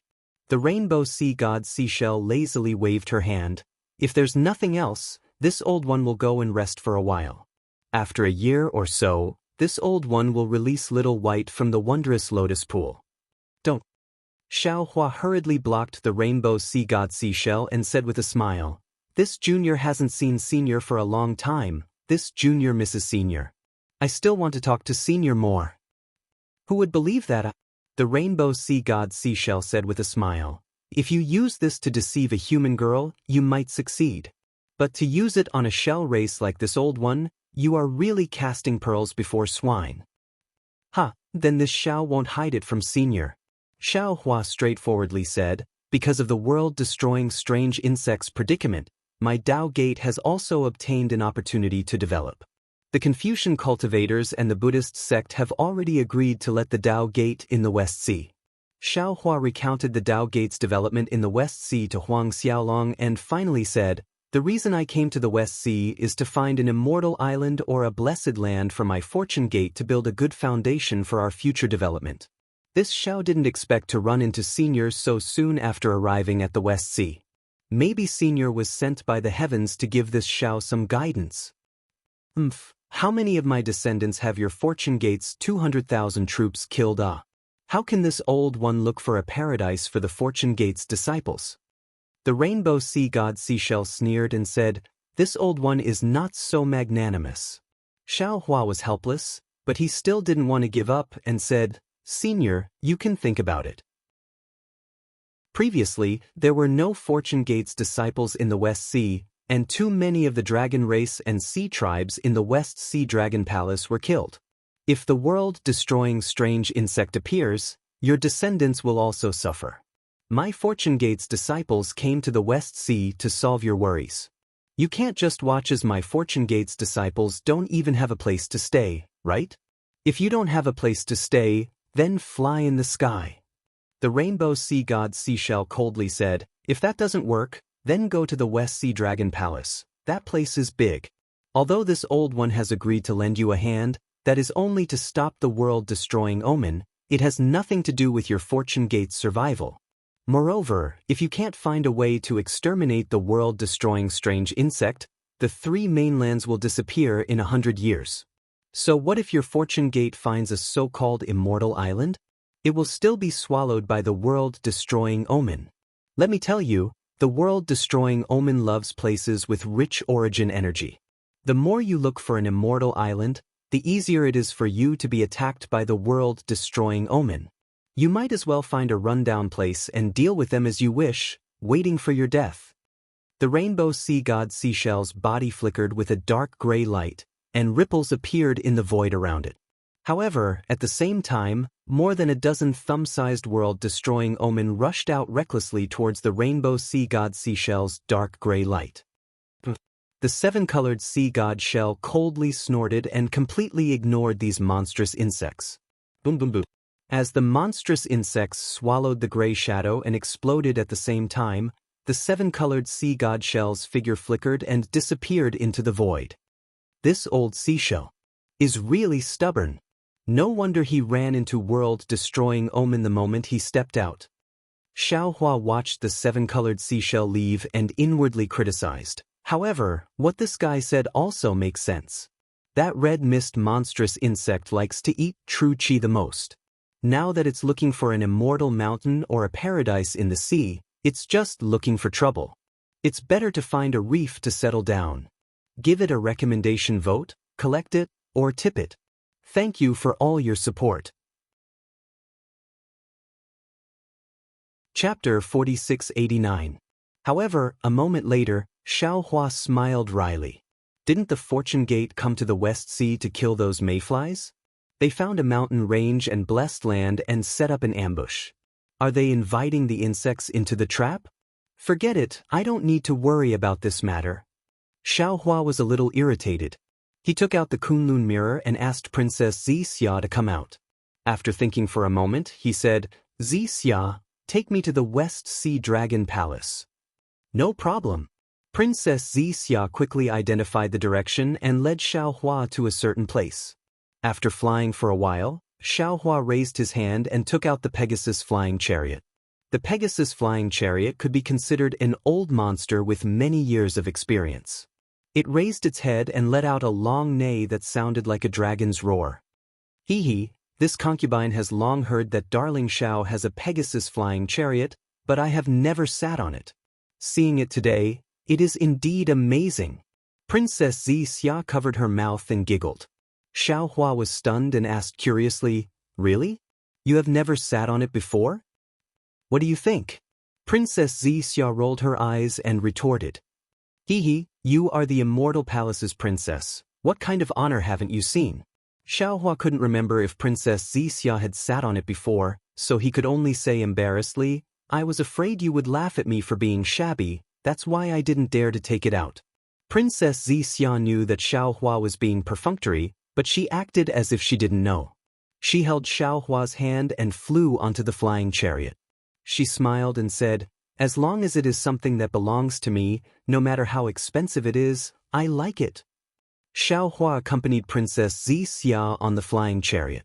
At this time, the Pegasus flying chariot did not need to be steered. It only pointed in a direction and flew off. The clouds in the sky gradually dispersed, and a scorching sun appeared. The countless rays of light were like pillars of light that pierced through the heavens and the earth, towering above the surface of the sea. The layers of clouds gradually took on various shapes in the wind. Xiao Hua sighed and said, "Such a beautiful scenery is actually going to be destroyed by those monstrous insects. It is truly a pity." Princess Xixia also sighed. "We Confucian cultivators have developed on the hidden immortal mainland for God knows how many years. Our Confucian skills have greatly improved, and profound knowledge. These are more dazzling than natural scenery. What a pity, if we don't have an effective method to kill the mayfly monstrous insect, all of this will turn into nothing."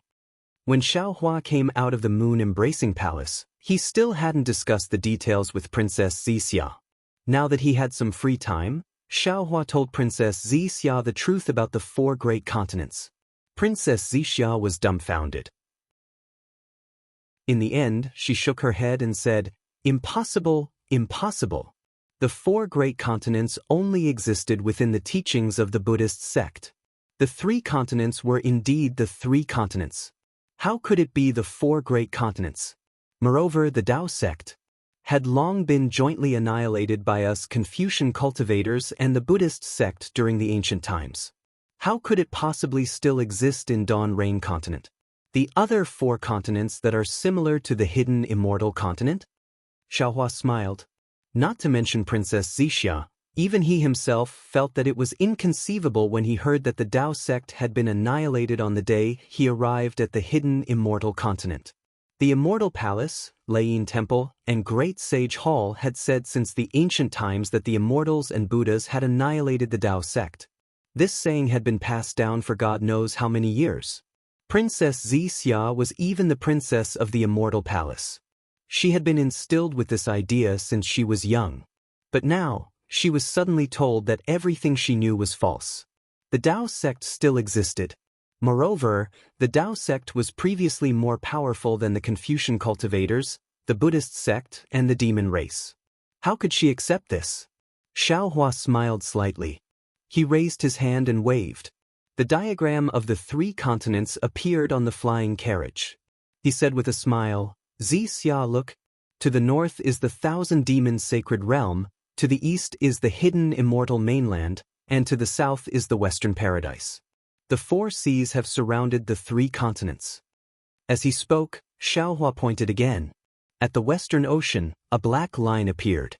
He said, "This is the innate divine restriction set up by the immortal world. This divine restriction and the other boundaries have separated the 3 continents into one boundary. And I, Xiao, was born outside of this divine restriction." As he spoke, Xiao Hua pointed with his hand and the outline of the Dawn Rain continent appeared. However, I, Xiao, was only a small foundation establishment cultivator at that time. I didn't have a clear understanding of the entire Dawn Rain continent. Currently, I only know of the 3 cultivation countries and the country of sword cultivators. However, it is said that outside the Million Meng Mountains, there is a powerful cultivation alliance. They should be the backbone of my Tao sect. This place is the ruins of a Buddhist sect. There are 10,000 Buddhas inside and there are many secrets of the Buddhist sect. Xixia, look again. Aren't these 4 continents the Dongxing Divine Continent, the Apergodania continent, the South continent, and the North continent of the 4 great continents? Xiao Hua asked with a smile after the outline of the 4 great continents gradually became clear. Even if it is the 4 continents, it is still a coincidence. The shock on Princess Xixia's face gradually disappeared, but confusion gradually returned. She still shook her head. Xiao Hua held Princess Xixia's somewhat cold hand and said, "Xixia, do you still remember the Heaven's Heart?" When Princess Xixia heard this, her delicate body trembled. She seemed to understand what Xiao Hua wanted to say. After a moment, she asked with a trembling voice, "You mean your Heaven's Heart?" were all obtained in the Dawn Rain continent? Before I obtained your half of the heaven's heart, I already had 4 heaven's hearts. Xiaohua looked at Princess Zixia with some heartache. He somewhat understood Princess Zixia's panic and patiently explained, of the 2 heaven's hearts, one was obtained in the wilderness of the Dawn Rain continent. That place was originally a space that was about to collapse, and there was a scholarly cultivator inside. I don't know who this scholarly cultivator was, because after I obtained the heaven's heart, the space collapsed and everything ceased to exist. The other heaven's heart was obtained by Ji-Man in the Million Meng Mountains. She can be considered a scholarly cultivator's descendant. As for the other 2 heaven's hearts, I naturally obtained them in the 3 continents. However, I won't tell you where I obtained them. After all, it was already a matter of the ancient era. If I tell you now, it will cause some factions to have a dispute. Actually, just based on the 2 heaven's hearts I obtained from the Dawn Rain continent, I can almost be sure that the Dawn Rain continent was originally together with the 3 continents. It was only because of the Great War that my Taoist sect was separated from the scholarly cultivators, Buddhist sect, and demon race. If it was anything else, Princess Zixia would definitely be suspicious. However, when the Immortal Palace's most important heaven's heart and the 5 Qis unifications technique were mentioned, Princess Zixia slowly understood. If the heaven's heart was lost in the Dawn Rain continent, perhaps it could be said that someone took the heaven's heart and went to another realm. However, there were 2 heaven's hearts. How could there be so many coincidences? Only a natural chasm that separated the 4 continents could perfectly explain this matter. Moreover, Princess Zixia was born in the Immortal Palace. Although she didn't control the Tianji Palace, she was still an extremely important person among the true scholarly cultivators. She definitely knew more secrets than Xiaohua. Now that she thought about it carefully, how could a powerful Taoist sect be destroyed so easily? Just Xiaohua alone, just Grand Mist Ancestor alone was enough to give the Immortal Palace a headache.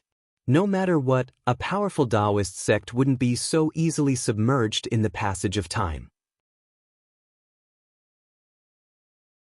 Chapter 4690. Princess Zixia didn't say anything. She closed her eyes tightly. After the time it took to eat half a meal, she opened her eyes and said with a wry smile, "My dear Xiao, this information of yours is really inconceivable. But after thinking about it carefully, it seems reasonable enough. If this news were to spread to the 3 mainlands, it would definitely cause a great uproar and even cause panic." Panic? Why would they panic? Xiaohua looked pensive. That's right, panic. Princess Zixia nodded. A kind of collapse of faith, a kind of collapse of trust. We have always been proud of our ancestors' achievements, and the glory of the immortal and Buddha eradicating the Tao has always shone in the 3 mainlands. Now that the truth is out, everyone immediately understands that the so-called glory, the so-called pride, is nothing but a lie. We have been living in a lie for generations.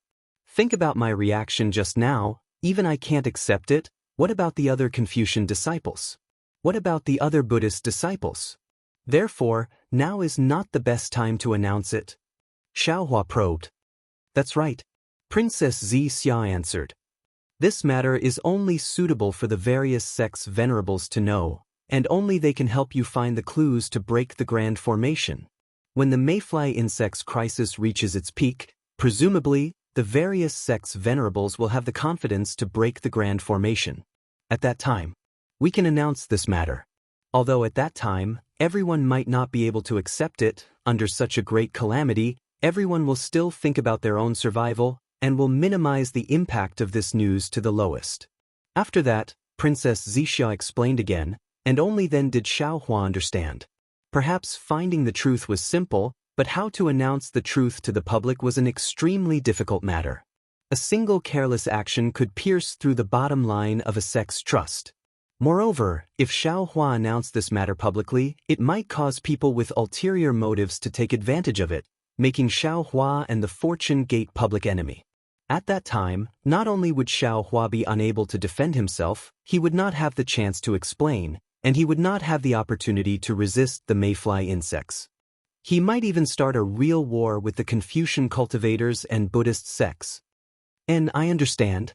Zixia, it's all thanks to you. Xiaohua held Princess Zixia's hand and said with a smile, with a virtuous wife like you, I'm relieved.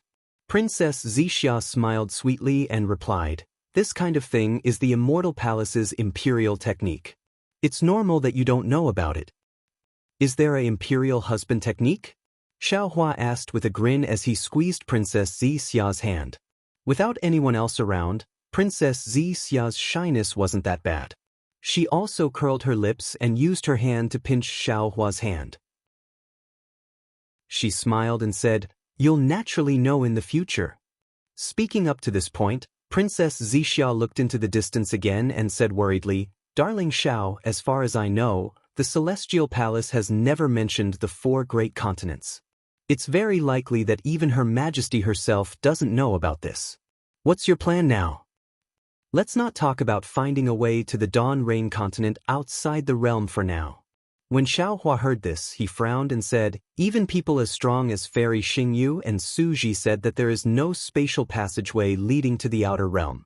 Presumably, the Khanate spatial passageway has been covered by a large array. I'm afraid that the matter I discussed with His Majesty and the others will not succeed. Now, the plan is to break the array. This is an immortal array that covers the entire realm. Princess Zixia reminded, even if the Venerables find clues, I'm afraid they won't be able to break the array. Didn't I say earlier that this array has been laid down for a long time? If it didn't work before, it might work now. Xiaohua forced a smile and said, today's plan is to find clues to break the array first. If we don't even have a clue, how can we break the array?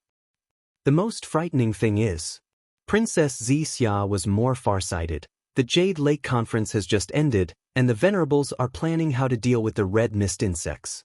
If they gather for a discussion, it will be quite troublesome. If we let the disciples pass the message, we're afraid that the news will leak out. Heavenly Being, Lightning Taoist, and the others can naturally pass the message on my behalf. Xiaohua pondered, however, if they go, the Fortune Gate's disciples will encounter the red mist insects. I'm not at ease. How about this, Zixia? You accompany me to various places and find the Venerables to discuss in detail. This concubine is willing to stay by this Xiao's side, rushing about for the survival of the 3 mainlands' billions of people.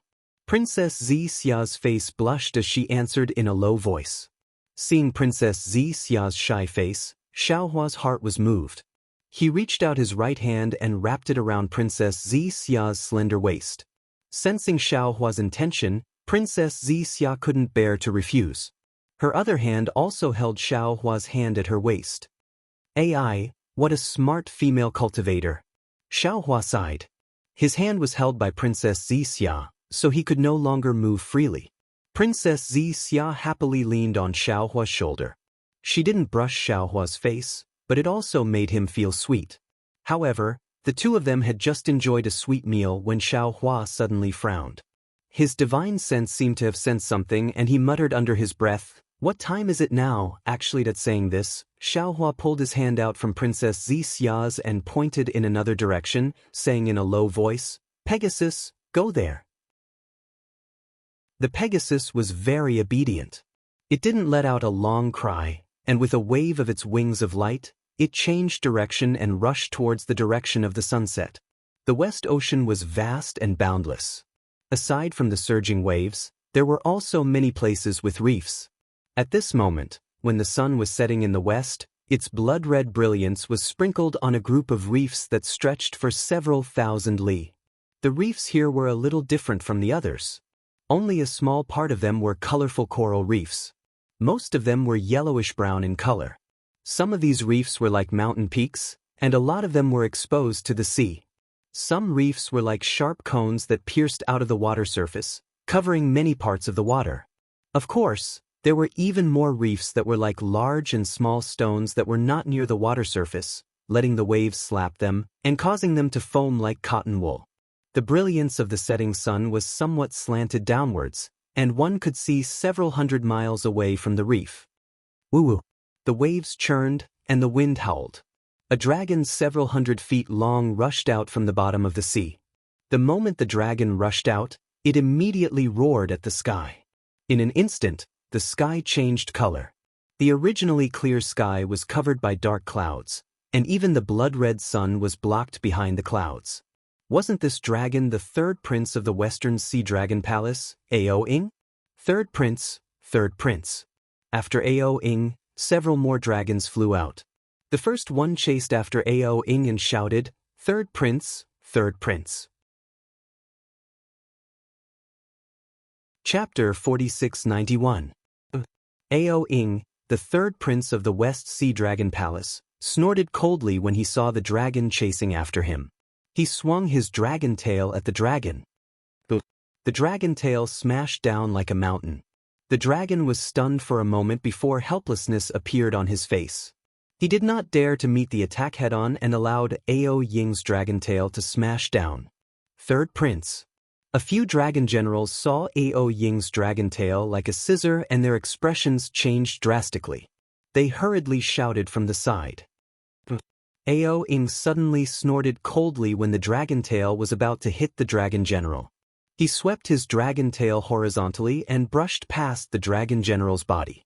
The tail swept across the surface of the sea, and a reef that was a few miles in size was swept by the dragon tail. Boom! The reef was smashed into pieces by Ao Ying's dragon tail.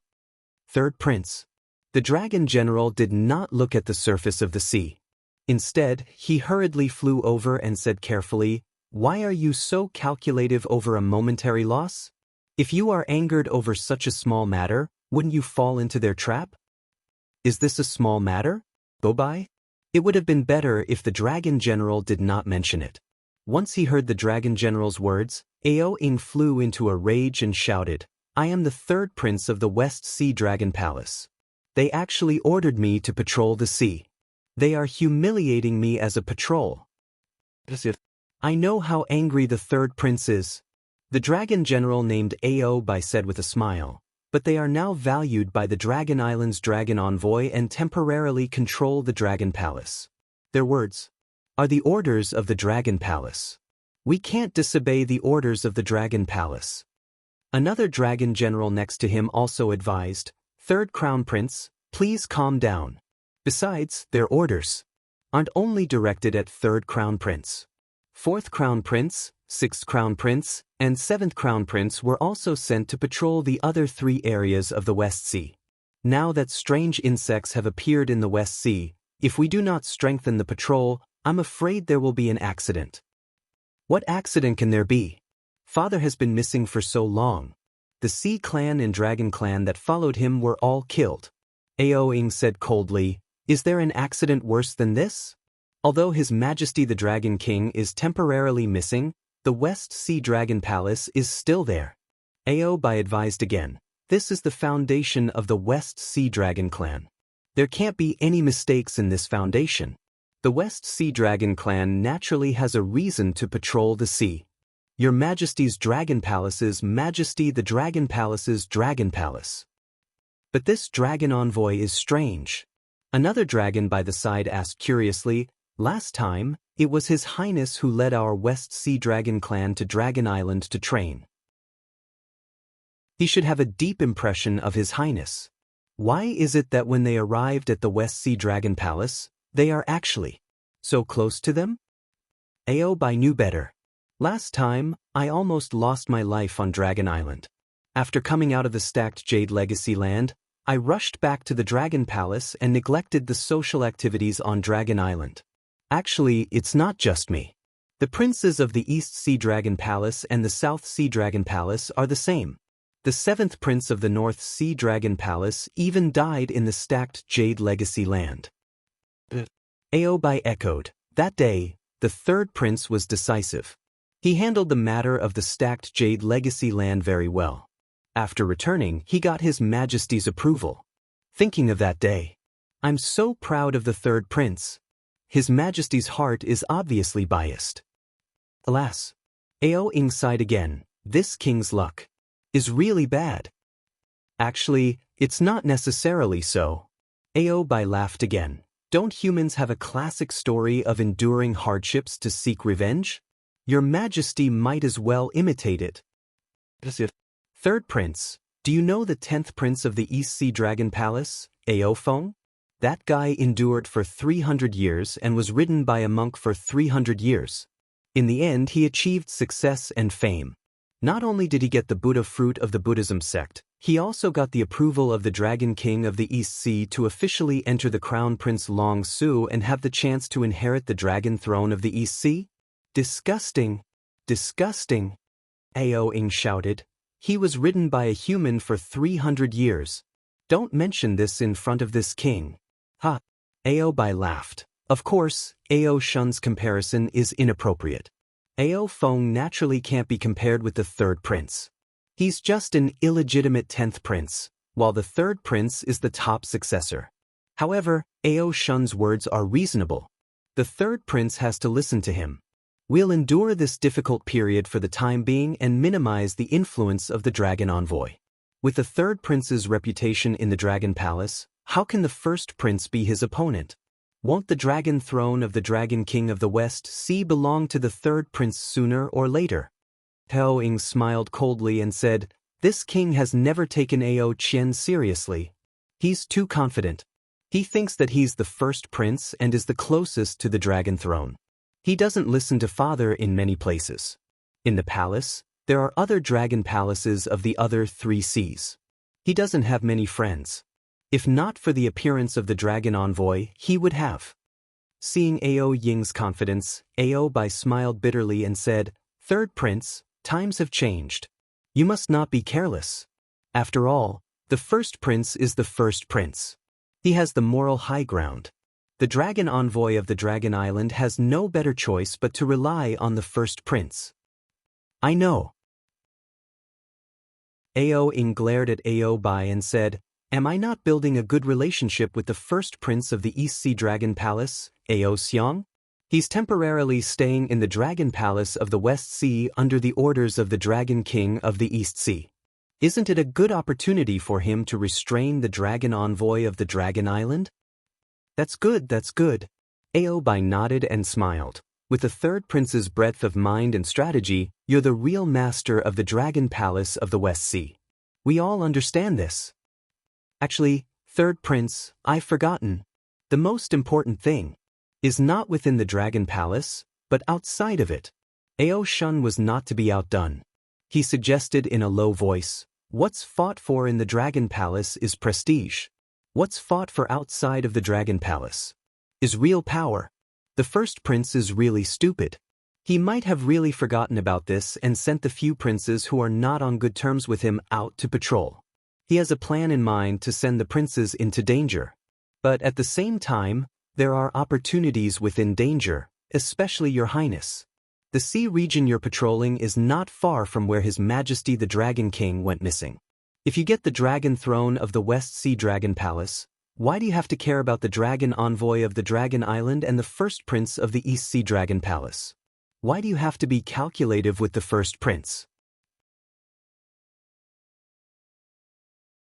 Chapter 4692. Don't think you're the only one who's smart. Ao Bai coldly glared at Ao Shun. He wasn't happy that Ao Shun had interrupted him. Those strange insects are really dangerous. According to the Sea Tribe members who had escaped, they could even swallow the dragon chi. How could the Dragon Emperor survive in the mouths of those strange insects? If the Crown Prince didn't know about this, he wouldn't have let us patrol the sea. "Stop arguing." Ao Ying was a little annoyed and said coldly, "If you can't even work together, how can I be happy?" "Yes, I know I'm wrong." Ao Bai and Ao Shun both lowered their heads and answered. At this time, dozens of members of the Dragon Clan and groups of members of the Sea Tribe appeared in the distant sea. They were the subordinates led by Ao Ying. "It seems to be Lingbo Reef in front of us." As the third prince of the West Sea Dragon Palace, Ao Ying was very familiar with the West Sea. After releasing his Yuan thought, he could easily determine his position. Ao Shun immediately smiled and said, "Your Highness really knows the West Sea like the back of your hand. This is the Lingbo Reef area. When I was a patrol envoy a few years ago, I came here." Ao Ying sighed. His dragon body swayed as he flew towards Lingbo Reef. He continued shouting, "You don't know this. When this king was young, I was rather naughty. I once snuck out of the dragon palace with Aou. Coincidentally, the two of us ran into several sea lion beasts. Those sea lion beasts actually dared to provoke us, so we fought with them and chased them all the way here. Who knew that the Lingbo Reef was the nest of those sea lion beasts? We were careless and were surrounded by adult sea lion beasts. If not for the West Sea Patrol envoy who happened to pass by and rescued Aou and me, the two princes of the West Sea Dragon Palace would have died in the mouth of those sea lion beasts. Your Highness has such an experience? Ao Shun was slightly stunned, while Ao Bai beside him smiled faintly and said, Your Highness is from the Dragon Clan. If you survive a great disaster, you will have good fortune in the future. If that's the case, then Aou is also blessed. Ao Ing replied impatiently, Let's go and have a look. I remember when Ao Chen heard about this, he immediately led more than 10,000 subordinates to kill all the sea lion beasts. After that, I flew by here a few times, but I didn't take a closer look. Crown Prince. Ao Shun opened his mouth, wanting to say something, but he swallowed his words. This was because Ao Ing, who was in front of him, had already sighed. Time is like the waves of the sea. Once it passes Lingbo Reef, there is no turning back. Lingbo Reef is still Lingbo Reef, but the West Sea Dragon Palace is no longer the West Sea Dragon Palace. Ao Ing flew to the front of the Lingbo Reef and saw that the sun was setting. Arrows of light that were like blood shot down and dyed the reefs big and small into a strange blood-brown color. It looked like a layer of rust had covered the entire world. Ao Ing let out a long roar and pounced on one of the reefs. With a curl of its body, it crashed into one of the reefs. With a loud rumble, the reefs collapsed and fell into the sea, disappearing in an instant. Ha! Ao Ing laughed and flew into the depths of the reefs, just like when he chased the sea lion beasts with Aou in the past. Ao Shun and Ao Bai looked at each other and didn't dare to get too close to Ao Ing. The two dragons waved their dragon claws and dozens of dragons moved at the same time, flying over from both sides of the reefs. As for the thousands of members of the Sea Clan, they naturally formed a team and cautiously rushed into the reefs. The wind whistled and the waves crashed against the rocks. Because the gaps between the reefs were different, the waves were naturally different in size. The sound of the waves was also rhythmic. In the sky above Lingbo Reef, there seemed to be music. Ao Ing narrowed his eyes and released his Yuan Shen. At the same time, he pricked up his ears to listen carefully. The sound of the waves was like the sound of nature, calming his heart gradually. Seeing a mountain-like reefs appear in front of him, Ao Ing suddenly opened his eyes and roared at the reefs not far away. His entire dragon body immediately soared into the sky and two balls of fire flashed in his opened eyes. Boom boom boom. What responded to Ao Ing was not the sound of the Dragon Clan, nor the figure of the Sea Clan. Instead, it was the roar of the waves and the light that soared into the sky within 1,000 miles of Lingbo Reef. With the light and shadow, tens of thousands of yuan qi of heaven and earth fell from the sky like a flood. When these yuan qi of heaven and earth touched the light and shadow, they immediately turned into huge knots. The knots were of different sizes and in a moment, the entire space was filled with them. Moreover, the roar above the sea gave birth to obscure waves. When the waves hit the reefs, layers of iron-blue ice fragments rapidly condensed on the reefs.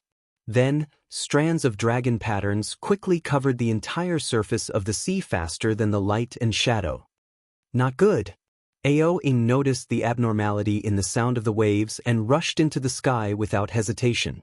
However, Ao Shun, Ao Bai, and the other dragons were not so vigilant.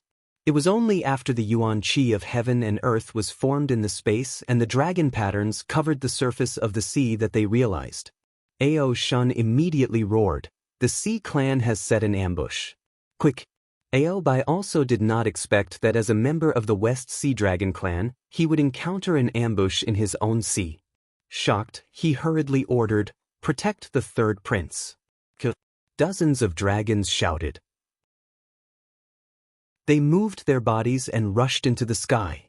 These dragons either used their dragon claws to grab the knots of light or used their dragon horns to smash the light and shadow. With the attack of the dragon claws and dragon horns, countless hurricanes blew and countless spatial cracks appeared out of thin air. Rays of cold light and sharp aura rose from the bodies of the dragons. Boom. Boom. The knots of light were easily broken by the dragon claws. Waves of light sounds like air explosions were produced as the knots of light exploded. Then, thin five-colored threads flew out of the knots of light and covered the area of several hundred feet around the dragons as if they were invisible. Roar. The five-colored threads fell gently and were even more silent than willow catkins. However, when they landed on the hard bodies of the dragons, all of them let out heart-wrenching roars. When the threads came into contact with the dragon scales, they immediately emitted a sizzling sound of corrosion and penetrated the scales at a speed visible to the naked eye. Damn it. Seeing this, how could Ao Shun and the other dragons, who were quick-witted, dare to touch the knots of heaven and earth? Dragon chi and shadows appeared around them as they tried their best to shrink their bodies. They wanted to pass through the gaps of the knots of light and go to rescue Ao Ing.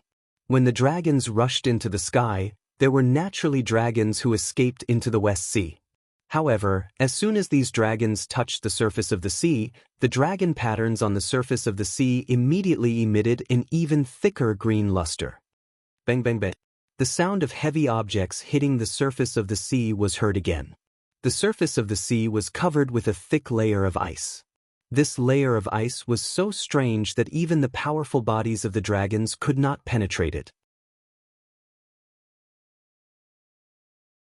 Chapter 4693. Most of the dragons in the Western Sea Dragon Palace were of the fire attribute. Naturally, some of them roared angrily and spat out flames from their mouths. Wherever the flames landed, the layers of ice rapidly melted and collapsed. However, when the dragons charged into the sea, before their bodies could pass through the layers of ice, the dragon tattoos pounced on them and covered their entire bodies in an instant. The dragons struggled with all their might. Their powerful strength first cracked the layers of ice, but the dragon tattoos were like thin threads that quickly merged into the dragon's body. In just a moment, the dragon was frozen to death in the layer of ice. Roar roar. The dragons were a little flustered. They could still struggle as they roared angrily, but the thousands of Sea Tribe members were even more helpless. Many Sea Tribe members were instantly frozen when they touched the dragon patterns. Even more Sea Tribe members wanted to rush into the sky, but they were trapped by the thin threads of the light knots. They wailed and rolled in the sky. Ao Ing rushed into the sky and dodged the light knots and dragon patterns on the sea surface. Before he could speak, 4 spindle-like dragon weapons appeared in the sky. The 4 dragon weapons made a buzzing sound, as if they were responding to each other. Then, hundreds of tiny red dragons flew out from the 4 spinning dragon weapons. They seemed chaotic, but in fact, they were flying in the sky in an orderly manner. Waves of dragons were either hidden in the void or flying high in the sky. In a moment, they surrounded Ao Ing. Dragon? Dragon-trapped shuttle? Ao Ying's expression changed. The scattered light around him shone brightly, as if it wanted to rush out. However, just as the scattered light rushed into the dragon form immediately pounced down from the sky. Layers of sharp sawtooth shapes appeared out of thin air. Wherever the sawtooth passed, a black and white aura was produced, and the void gradually collapsed. Ao Ying's dragon body flashed. The sawtooth streaked across the left side of his dragon body. A wisp of blood burst out from his dragon body, and several dragon scales were cut by the sawtooth. Damn it! Ao Ing gritted his teeth and looked angrily at the reef not far away. He shouted, "Which daring traitor dares to ambush this king in the West Sea?" Unfortunately, Ao Ying's anger did not summon the ambusher. Only screams sounded from the reef in the distance. Ao Ying's subordinates were killed one by one. Jiang Hong. Ao Ing pointed with his dragon claw and roared, "Don't think that just because you are hiding there, this king doesn't know that you are the one who ambushed this king. Your ambition is too great. My West Sea Dragon Palace has already issued a warning when you led the Dragon Clan into my West Sea territory. Now that you dare to ambush me here, it looks like you already intend to break off all relations with my Dragon Clan." With that, Ao Ying let out a loud roar. A scarlet dragon crown appeared on top of her dragon head. Under the brilliance of the dragon crown, Ao Ying's dragon body was protected. Clusters of flames also seeped out from the gaps between the dragon scales. These flames were red and black in color.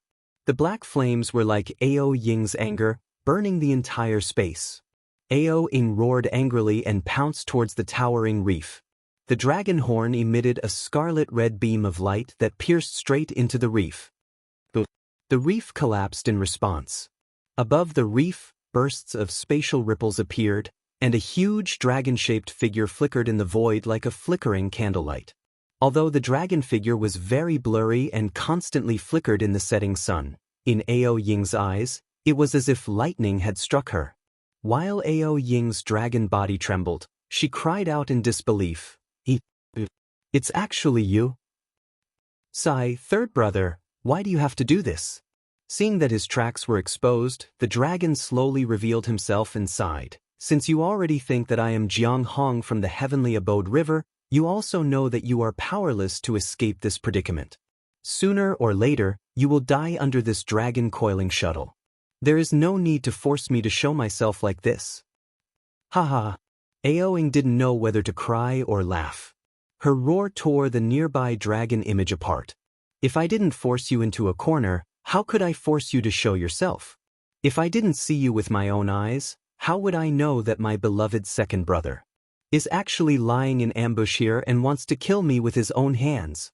Second brother, this is something that I never even dreamed of." This dragon was naturally the second prince of the West Sea Dragon Palace, Ao. At this moment, when Ao heard Ao Ying's words, a trace of guilt appeared in his eyes. He laughed dryly and said, "Third brother, it's not that I don't want to let you go. It's that you don't want to let me go. Do you still remember what I said to you before the dragon envoy came to my West Sea Dragon Palace?" "Of course I remember." Ao Ying's heart had already begun to turn cold. He looked at Ao and replied word by word, "Did I answer wrong? There is only one master of the West Sea Dragon Palace. You have the right to be the master, and so do I. Why must I give it to you for no reason? To tell you the truth, other than you, Ao Qian also asked me the same question. I also gave the same answer. You and I are all crown princes. Since father didn't appoint anyone to be the master of the West Sea before he went missing, then we all have the qualifications to see who can ascend to the dragon throne of the West Sea with our own abilities." At this point, Ao Ying suddenly sucked in a breath of cold air. He pointed his dragon claw at Ao in shock and said, "I understand now. You are actually in cahoots with Ao Qian." "Third brother." Ao did not answer Ao Ying's question. Instead, he shook his head and said, "You are very outstanding, so outstanding that I am jealous. However, you are too arrogant. You don't know that other than you, us crown princes have also sacrificed a lot for the Dragon Emperor. You always think that you are the only one who is favored by father. However, you don't know that father doesn't trust you the most." "Is there any use in saying all this now?" Ao Ying asked coldly. "Even if I heard the truth, would you let me go?" "Yes, there is no use in saying all this. When you rejected my good intentions, your fate was already decided." Ao replied calmly. "If I don't take advantage of this strange insect disaster to kill you, I'm afraid there won't be a good opportunity in the future." "Is it here?" Ao Ying looked around at the reef surrounded by the dragon formation and mocked. "Is it here where you and I almost died back then?" "That's right, it is here. If it wasn't for this place that made you sigh, how could you have fallen into the trap so easily?" Ao did not hide his scheme. At this time, near the light junction, beside the dragon pattern, some dragons appeared and began to attack Ao Ying's subordinates. Ao Ying looked at Ao with sorrow in his eyes. He said softly, "Second brother, when I heard about Ao Qian of the South Sea Dragon Palace, I was shocked. Do you still remember what I said when father was forced to open the Dragon Palace by that bastard Xiaohua?" Chapter 4694. "Of course I remember." Ao replied calmly. "You swore a dragon oath in front of father that you would never lay a hand on your brother. You would rather give up the position of Dragon Palace of the West Sea for your brotherhood. That's right. I still remember what happened that day. However, I never expected that the first person to raise the butcher's knife against me would not be the dragon clan of the heavenly abode, but my dearest second brother. It's not that you didn't think about it, it's that you didn't dare to think about it. Aou sneered. At that time, father was already in a terrible mood. We didn't dare to make father unhappy. However, no one was as bold as you to jump out and swear a dragon oath. Do you know how many princes you have offended with that dragon oath of yours? Old Seventh even mocked you in front of me and eldest brother. If he were to lay a hand on you, would you still remember your dragon oath? So, Ao Ying's face was as cold as ice. Are you testing me on behalf of Old Seventh? Just as Ao Ying said that, he suddenly swung his dragon body. His dragon horn glowed as it pierced towards Ao Yu's dragon body at lightning speed. Boom. There was a loud explosion as the light from the dragon horn swept through thousands of feet of space. The knots of light were like candlelight being extinguished by a strong wind.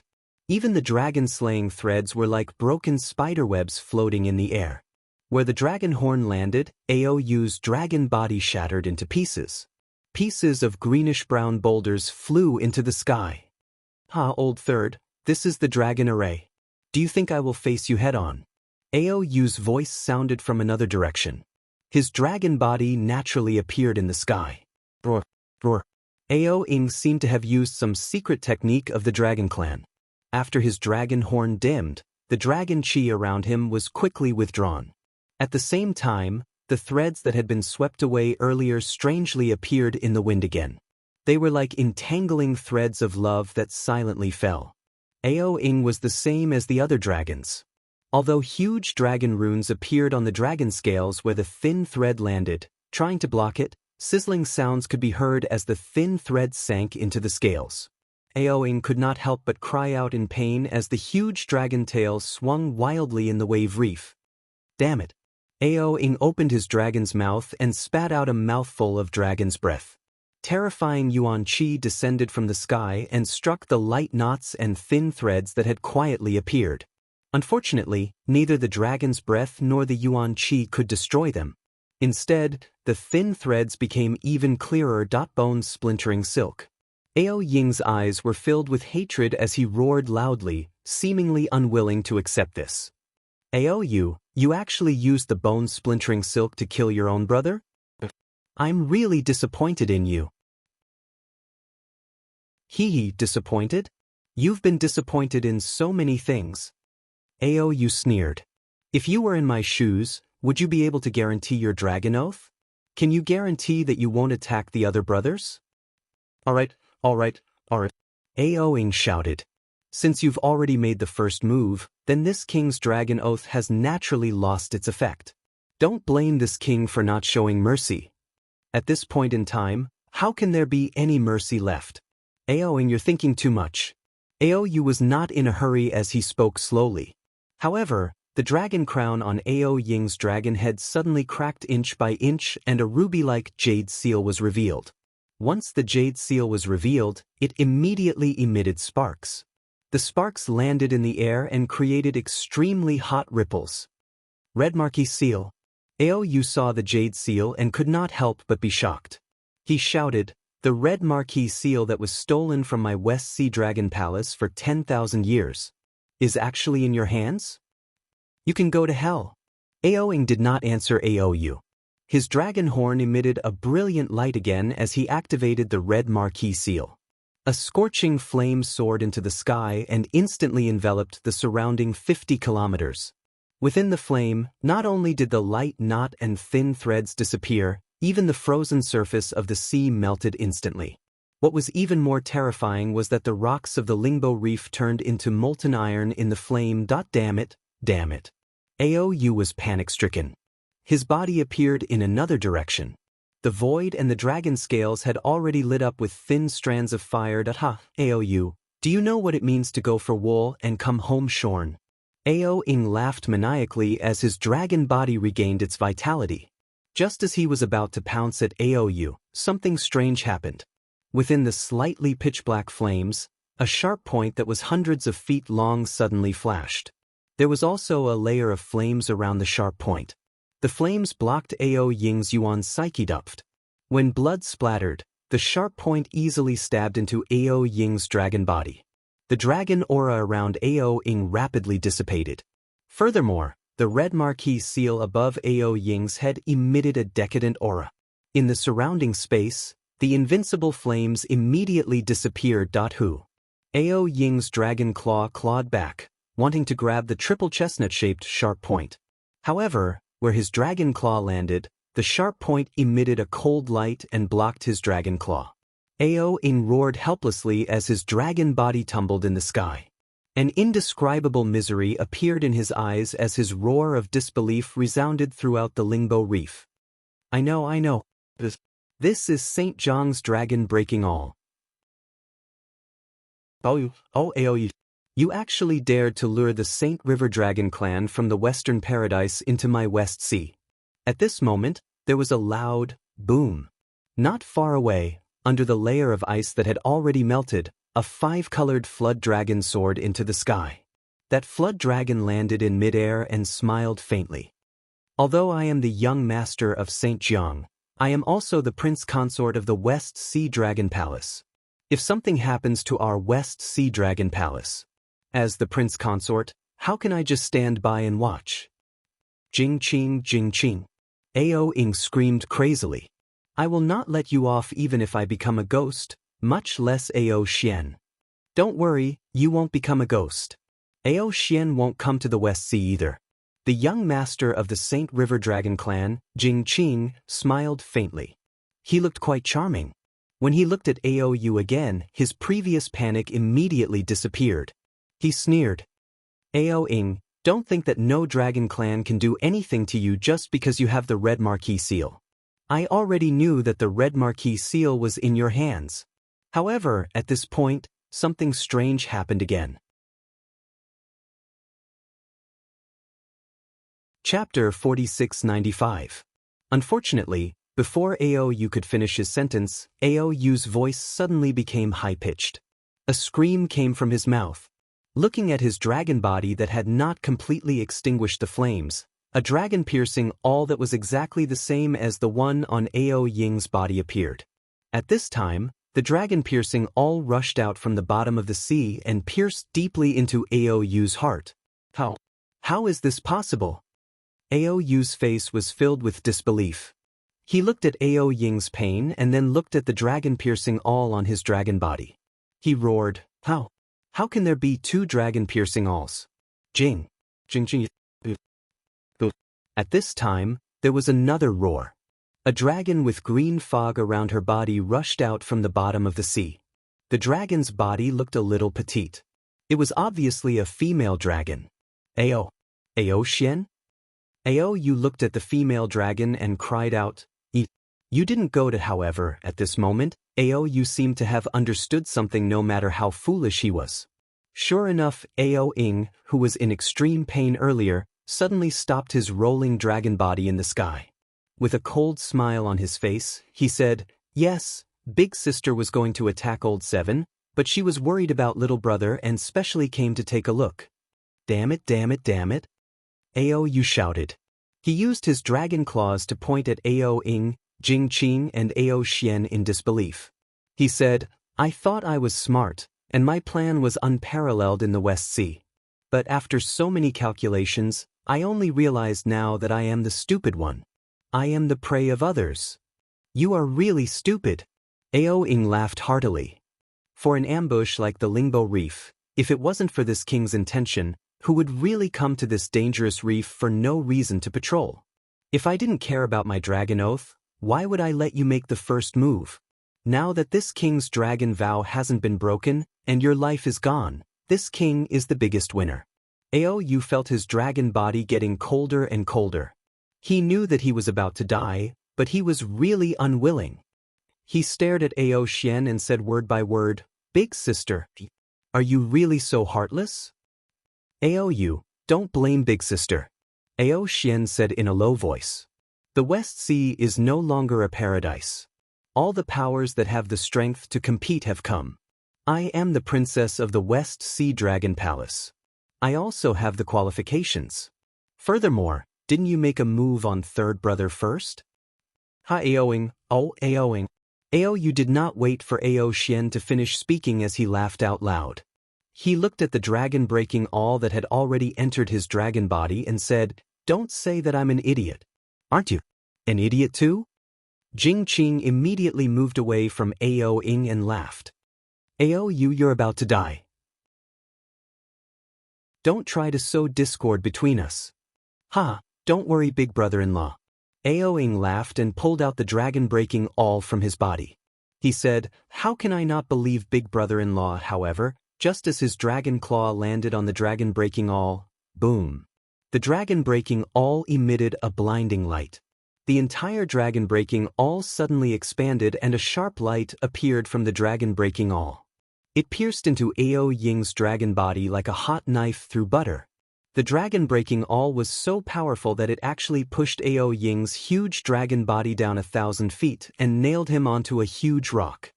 Roar! Ao Ying's dragon body was extremely convulsing as he shook with all his might. His roar was also filled with confusion.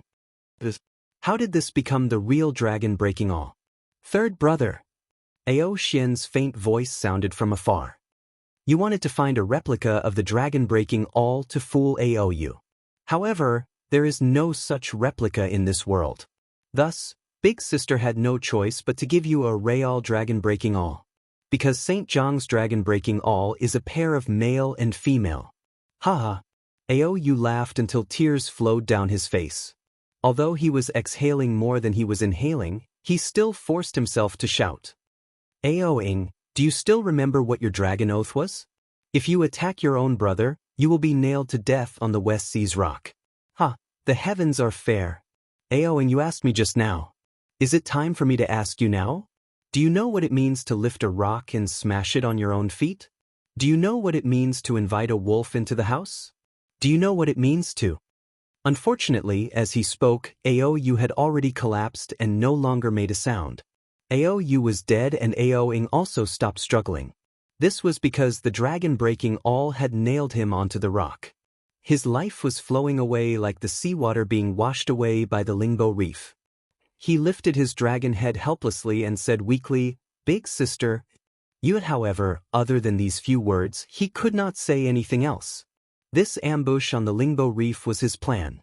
He had bet everything on it. However, he did not expect that he would still lose. Third brother, you must remember in your next life, don't trust any dragon. Ao Xian said calmly, furthermore, any oath. When the price is high enough, it will become poison. You have made a lot of promises to Big Sister, but are these promises comparable to the Dragon Emperor of the West Sea Dragon Palace? I have nothing to say. Ao Ing lifted his head with difficulty. At this moment, within the dragon array, the dragons and sea tribes of the Saint River had already stepped out. These dragons and sea tribes raised their butchers' knives and madly attacked the West Sea tribes. Ao Ing continued, it won't be long before the news of me and second brother killing each other reaches the West Sea Dragon Palace. Big sister and brother-in-law will be able to rightfully return to the West Sea. How could you possibly kill each other? Jing Qing smiled and said, the 9 princes of the West Sea are very close to each other. When you patrol the West Sea, you will naturally fall into the ambush of the dragons of the Dongtian River. This framing. You are really good at it. Ao Ing could not help but laugh. That Jiang Hong of the Dongtian River wanted to get her hands on the West Sea. Now, even if she wants to clear her name. Before Ao you could finish his sentence, roar. Another dragon's roar came from the sky far away. Then, a powerful yuan shen swept across the clouds. At the same time, a cold voice sounded, Hee, who said that I can't clear my name? Jiang Hong? Ao Xian, who had been calm all this time, suddenly had a huge change in expression. She exclaimed in a daze, we meet again, Princess Ao. Jiang Hong looked at Ao Xian's panic with interest and smiled slightly. Chapter 4696. The five-colored flood dragon Jingqing was very confused. He shouted in surprise, "Why you here?" "Before I set up the array, I had already searched the entire sea region. Could it be that you have been following us all along? You think you can find me with your 7th grade elemental power?" Jiang Hong snorted in disdain. "Besides, I was just flying past the Lingbo Reef and happened to see your dirty business. Otherwise, who would care about you little loaches? Don't you think so, Princess Ao? Damn it." Ao Xian cursed in her heart, but she did not dare to show her anger on her face. She smiled and said, "Jiang Hong, we came all the way to the West Sea. We know very well why. Since you have seen it, I will not hide it from you. What do you want from the Dongtian River? Tell us. We, the Saint Jiang, are willing to make a deal with you." The deal is easy." Jiang Hong smiled and waved her dragon claws. "However, before the deal, I would like to ask Princess Ao. Between you and me, who is the little loach? Who is only fit to swim in the stinky river?" Ao Xian clenched her teeth and did not say anything. She knew very well that she had insulted Jiang Hong with those words in the past. Now, Jiang Hong had returned it to her. How could she answer? "Senior Jiang," Ao Xian whispered pitifully, "you are already an 8th grade elemental power dragon. Why do you have to lower yourself to my level? Back then I was just blinded by lard. That's why. Say it. Between you and me, who is the little loach that swims in the stinky river?" Jiang Hong was not moved at all.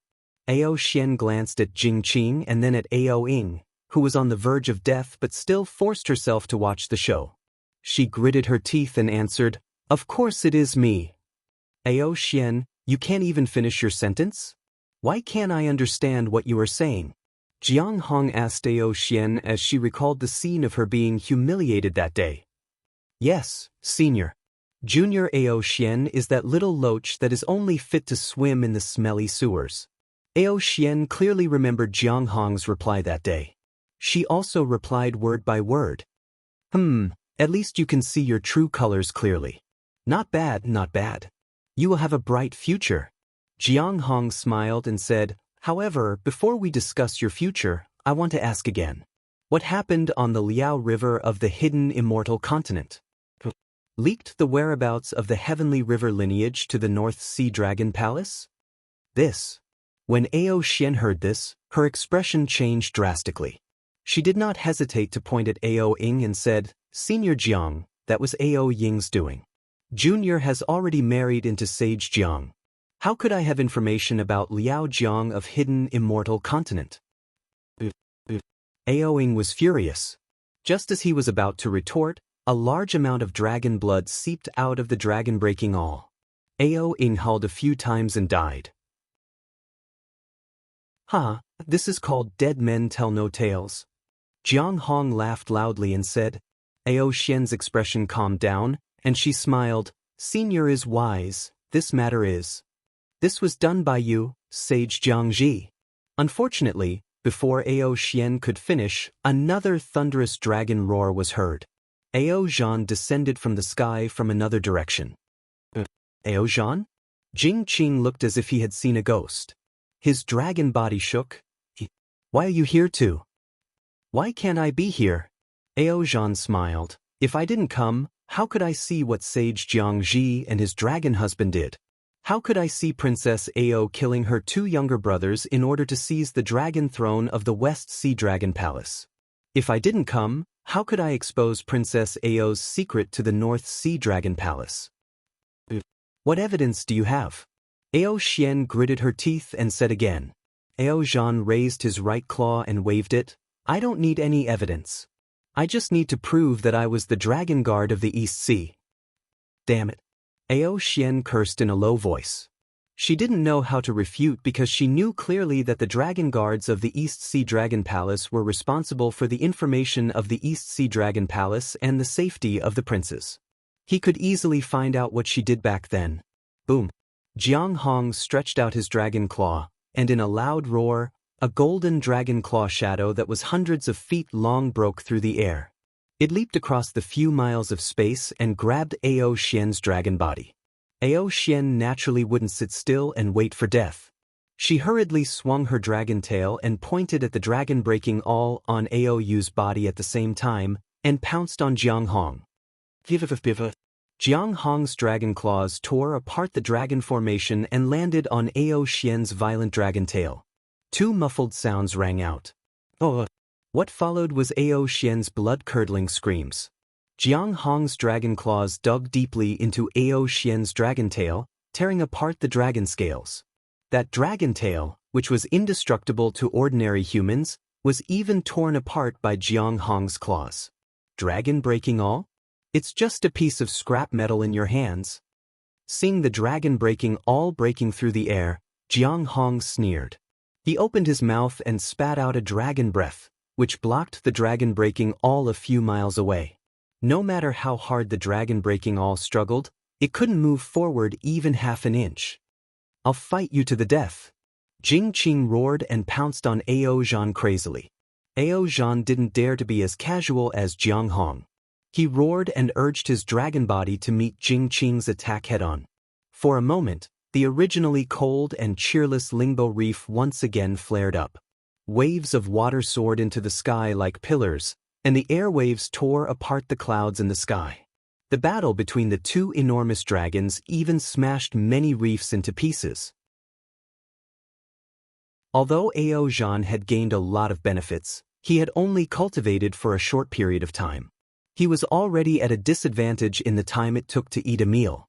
Not only was his dragon body torn apart, even his dragon head was damaged a little. However, Jiang Hong, who had already injured Ao Xian, wasn't in a hurry to help. She just watched indifferently. Senior Jiang. Ao Xian understood that although there were many dragons and sea tribes on the Lingbo Reef, only Jiang Hong could control the situation. She hurriedly whispered, "You are the leader of the Heavenly Paradise River. If you spare this junior, I, Senior Jiang, will follow your lead. Moreover, this junior will definitely hand over the dragon throne of the West Sea Dragon Palace. Of course, if you are willing, this junior can help you kill Ao Zhan. Take his forces." Jiang Hong snorted and said, "Why do I need you to interfere with what I want to do?" "Hee, Senior, this junior knows your difficulties." Ao Xian chuckled and said, "You are a disciple of the Fortune Gate, and this Ao Zhan is familiar with Dao Master Shao.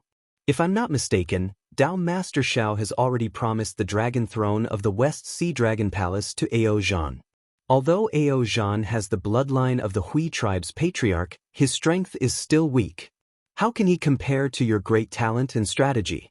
If it's inconvenient for you to make a move, this junior can do it for you. Moreover, today is a good opportunity." Jiang Hong's expression changed slightly when she heard what Ao Xian said. She actually raised her dragon claw. When Ao Xian saw this, she immediately knew that she had hit Jiang Hong's sore spot. She wanted to add more oil to the fire. Unfortunately, before she could say another word, Jiang Hong let out a sinister laugh. With a boom, her dragon claw smashed onto Ao Xian's dragon head, knocking Ao Xian onto the reef. She then said, "Ao Xian, if I want to do something, I will naturally do it. I don't need you to teach me." Jiang Hong swung her dragon tail. Jing Qing, who was about to attack Ao Zhan again, was sent flying. His dragon body was badly mutilated. "Kill!" Jiang Hong roared and spat out a mouthful of dragon breath. The dragon breath rushed into the sky and turned into the image of a dragon baring its fangs and brandishing its claws. From the void thousands of miles away, a dozen dragons from the Heavenly Abode River tore through the air and pounced on Lingbo Reef. The leading dragon roared and shouted, "Reporting to Princess, the Heavenly Abode River has just received orders and is rushing here." Jiang Hong nodded coldly and said, "There's no need to wait for them. You can all..." Cough cough. Before Jiang Hong could finish speaking, a familiar coughing sound rang in her ears. Master? When Jiang Hong heard the cough, her face was filled with joy. However, a moment later, her eyes flashed with panic. When she raised her head to look at the source of the sound, she saw a streak of light flying through the night sky like a shooting star. The holy heavenly horse spread its wings, carrying the beautiful Princess Zixia and the charming Xiao Hua as it descended. The grand ascension stage aura rushed down from the sky like a tsunami. Not to mention the sea tribes, even the hundreds of dragons trembled and fell to the ground uncontrollably. No one dared to move. Disciple greets master. Jiang Hong's face was filled with respect. She transformed into her human form and knelt in midair. We greet sect master. Although the Grotto Heaven River Dragon tribe hadn't returned to the soaring Dragon Mountain range, they had already received news from the Fortune Gate. They transformed into their human forms and knelt in midair to greet Ao Zhan. Ao Zhan was injured, but he grimaced in pain and bowed. Junior greets Master Long that the West Sea Dragon tribe, the Sage River Dragon tribe, and the sea tribes were all trembling in fear, not daring to raise their voices. Ao Xian and Jing Qing's faces were pale as they looked at each other. The two dragons looked at each other and knelt down in the air, shouting, "Greetings, Dragon Master Xiao." At the Pegasus flying carriage stopped in the sky. Xiao Hua withdrew his aura and brought Princess Zixia down. His gaze swept across the crowd of dragons and finally landed on Jiang Hong and Ao Zhan. He waved his sleeves and said, "Get up." "Yes, master." Jiang Hong got up and looked at Princess Zixia. She bowed respectfully again and said, "Ninth Princess." Chapter 4697. No need to be so courteous. Princess Zixia saw that Jiang Hong's greeting was neither too far nor too close, and she could see Jiang Hong's cautiousness and meticulousness. Ao Zhan also flew over, smiling as he greeted, "This one greets Princess Zixia." "You're too polite." Princess Zixia smiled and nodded. "Why did Master suddenly come to the West Sea?" Before Xiao Hua could speak, Jiang Hong hurriedly asked. This disciple received Lu Yi's order and hurriedly led the Holy Paradise River's subordinates to the West Sea. Moreover, this disciple heard that our Fortune Gate's first batch of disciples were only close to the West Sea's border, and you weren't there. "Oh, this disciple understands. Is Master looking for a place for our Fortune Gate to settle down?" To be honest with Master, this disciple already has a plan in mind, and this disciple is heading there to investigate. If Master is free, this disciple can go with this disciple to take a look. Seeing Jiang Hong speaking one sentence after another, it is obvious that she is somewhat guilty. Xiao Hua wants to berate her a few words, but thinking of what he saw just now, and the sound transmission between Jiang Hong and Ao Xian, Jiang Hong indeed did not do anything wrong. The reason why Jiang Hong felt guilty was because she understood that Xiao Hua didn't intend to make him the master of the West Sea. Moreover, Jiang Hong also faintly knew that Xiao Hua wanted the little white dragon to be the master of the West Sea. Since Xiao Hua had made such a decision, Jiang Hong rashly coming to the West Sea was clearly looking down on Xiao Hua's authority and not listening to his orders. Looking at Jiang Hong and the Holy Paradise River's dragon tribe, Xiao Hua had an indescribable feeling in his heart. Everything proved that Jiang Hong was an excellent dragon tribe leader. She had the means and the ability to unify the West Sea, and was qualified to sit on the West Sea Dragon Palace's dragon throne. Unfortunately, Jiang Hong was a female dragon. She did not have the West Sea Fire Dragon soul, nor did she have the West Sea Dragon throne. She could only rely on the Fortune Gate and Xiao Hua. Looking at Xiao Bai, Xiao Hua didn't know if Xiao Bai had the ability to lead the West Sea's dragon tribe. However, Xiao Bai had the Fire Dragon soul, and now he had the West Sea Dragon throne. Most importantly, Xiao Bai had the seven-colored sea god seashell and Xiao Hua's approval. With this comparison, Xiao Hua felt a little regretful. Of course, he had to give the West Sea Dragon throne to the little white dragon. Because the little white dragon might not be a good leader, just like how he might not be a good Fortune Gate chief. Alas, this is the fate of the heavenly Tao. Xiao Hua sighed inwardly.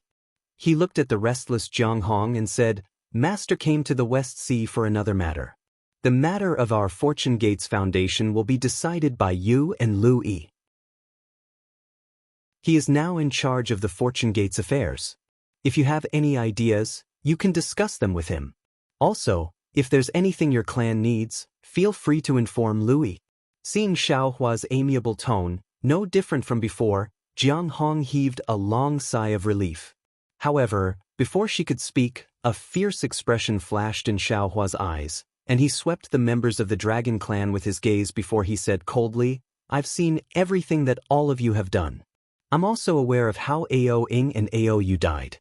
Jiang Hong, you've done well. You didn't fall for Ao Xian's bewitchment. This old man is relieved." "Master." Jiang Hong was so frightened that she broke out in cold sweat. She hurriedly knelt down and said, "Disciple has always engraved Master's teachings in her heart. Although Disciple has some selfish thoughts, Disciple knows what to do when it comes to matters of principle." "Get up." Xiaohua nodded. "How do you plan to deal with the Sage River Dragon clan?" Jiang Hong said without hiding anything, "The Sage River Dragon clan belongs to the Western Paradise world. They actually dared to touch the West Sea." "Jiang Hong." Jing Qing hurriedly shouted, "Your Paradise River belongs to the hidden immortal mainland. How dare you touch the West Sea?" Ao Xian's expression changed when she heard that. She quickly looked at Xiaohua. As expected, Xiaohua smiled leisurely and said, "Because our Fortune Gate wants to expand in the West Sea in the future, the Paradise River Dragon clan came to the West Sea. Jiang Hong, these two members of the Dragon clan, and the Sage River Dragon clan, there's no need to kill them. Take them to the West Sea Dragon Palace. I'm going to meet the Dragon Master of the Dragon Island." The situation in the West Sea is so chaotic. The two princes of the West Sea Dragon Palace were killed by the first princess. If our Fortune Gate doesn't stay in the West Sea Dragon Palace, wouldn't the West Sea Dragon Palace fall into chaos? Jiang Hong was overjoyed when she heard that. She understood that the West Sea Dragon Palace was controlled by the Dragon Island and the Eastern Sea Dragon Palace. No one could interfere. The Fortune Gate happened to see the internal strife in the West Sea Dragon Palace. This was the perfect opportunity and reason to insert the Fortune Gate's forces into the West Sea Dragon Palace. In that case, it was better for Ao Xian and Jing Qing to be alive. He could even use these two members of the Dragon Clan to extend his hand into the Sage River Dragon Clan. "Yes, Master," Jiang Hong replied. On the distant sea, there were already waves rising to the sky. It should be the Paradise River Dragon Clan coming over. Ao Xian and Jing Qing heaved a sigh of relief when they heard that.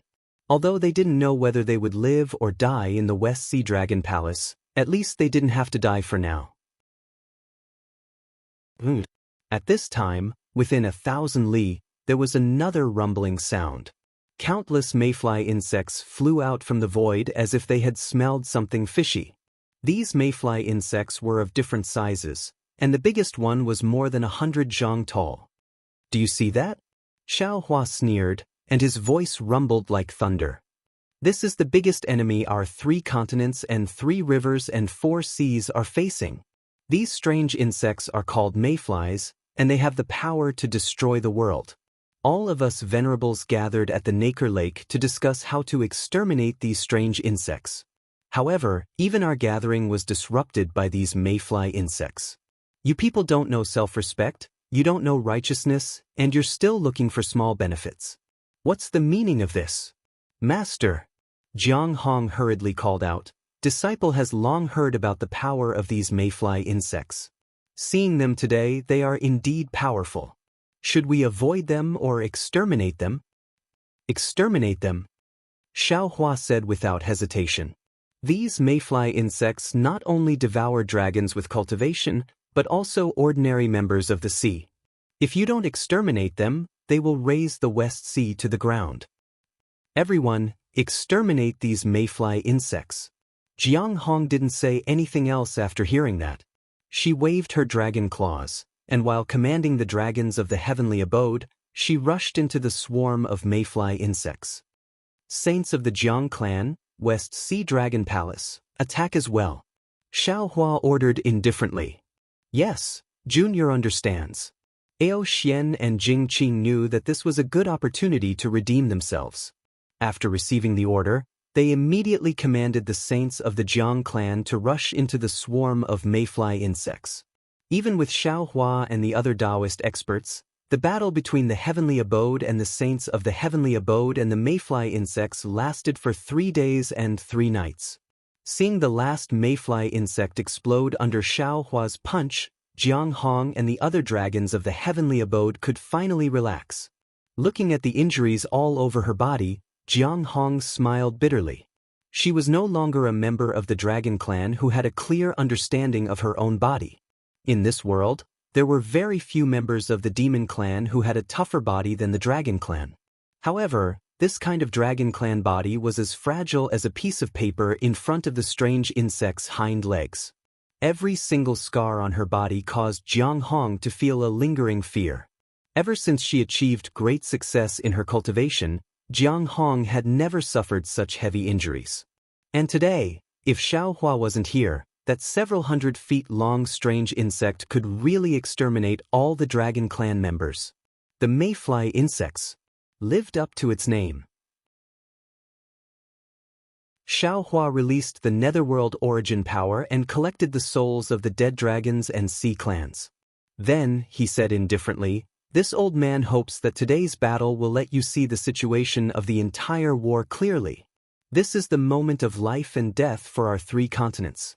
The importance of working together is far more important than the scheming between each other. Do you think the dragon throne of the West Sea Dragon Palace is easy to sit on? If you can't destroy the mayfly insects and bring peace to the West Sea, even if you sit on the dragon throne, you will still be overthrown by the other dragons." "Yes, this junior understands." Ao Xian and the others replied in unison. "Let's go to the West Sea Dragon Palace," Xiao Hua said with a wave of his hand. Naturally, going to the West Sea Dragon Palace wasn't just a day. Before Xiao Hua and the others could get close, the Yaksha of the West Sea Dragon Palace had already seen the mighty heavenly abode river clan. The Yaksha turned pale with fright and hurriedly dived into the sea to report. Xiao Hua had already seen it. He smiled and ordered the disciples of the Jiang Hong sect to report. Boom boom boom. After a few moments, pillars of light shot into the sky and tore apart the dark clouds. Amidst the sounds of string instruments, several dragons flew out on the waves. The leading dragon's body was yellow. After seeing Xiao Hua, he hurriedly transformed into human form. An old dragon with a bitter face and gray hair appeared. The old dragon bowed and said, "Junior Ao Su of the Gui clan greets Dragon Master Xiao." "Ao Su?"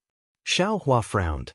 He looked up and down at this dragon with the strength of the lower 9th grade and asked curiously, "You're named after the earthly branch? I'm afraid you're also an elder of the Dragon Palace?" "Good, Dragon Master knows," Ao Su said with a smile. "This junior is not an elder of the Dragon Palace, but a second elder of the Dragon Palace." After saying that, seeing Xiao Hua's confusion, he explained, "The 10 elders of the Dragon Palace are the heads of the 10 clans of the Dragon Island. They are named after the 10 heavenly stems. The 12 second elders of the Dragon Palace are named after the 12 earthly branches. They are responsible for the affairs of the Dragon Palace and report to the 10 elders of the Dragon Palace. Under the second elder, there are 60 deacons who are responsible for the miscellaneous matters of the Dragon Palace. They are named after the combination of the heavenly stems and earthly branches. The disappearance of the West Sea Dragon King and Dragon Throne is very important. The 9th elder of the Dragon Palace can't leave the Dragon Island for a long time, so he sent me to the West Sea Dragon Palace to represent the Dragon Island to assist the 3 Sea Dragon Kings and deal with the aftermath. So that's how it is." Xiao Hua understood and said with a smile, "Although this Xiao is the Dragon Master of the Dragon Island, still don't know much about the Dragon Island. Please forgive me. Dragon Master will go to the Dragon Island more in the future. You'll naturally understand," Ao Su said with a smile. Junior Ao Xiang of the East Sea greets Dragon Master Xiao. Beside Ao Su, a tall and valiant dragon hurriedly stepped forward and bowed. Chapter 4698. I just saw your father's martial prowess at the Jade Pool meeting, and now I see your martial prowess again. I'm really surprised. Why does the heavens favor your East Sea Dragon Palace? Each generation is stronger than the previous. Xiao Hua smiled and helped Ao Xiang up, praising him. Ao Xiang was very humble. He smiled and said, "Senior, you flatter me. How can I compare to my father's political and martial prowess? After Ao Xiang saw Xiao Hua, a fat dragon hurriedly stepped forward and bowed. Junior Ao Qian from the West Sea greets Dragon Master Xiao. Looking at this dragon with a pair of fish eyes, Xiao Hua sighed inwardly.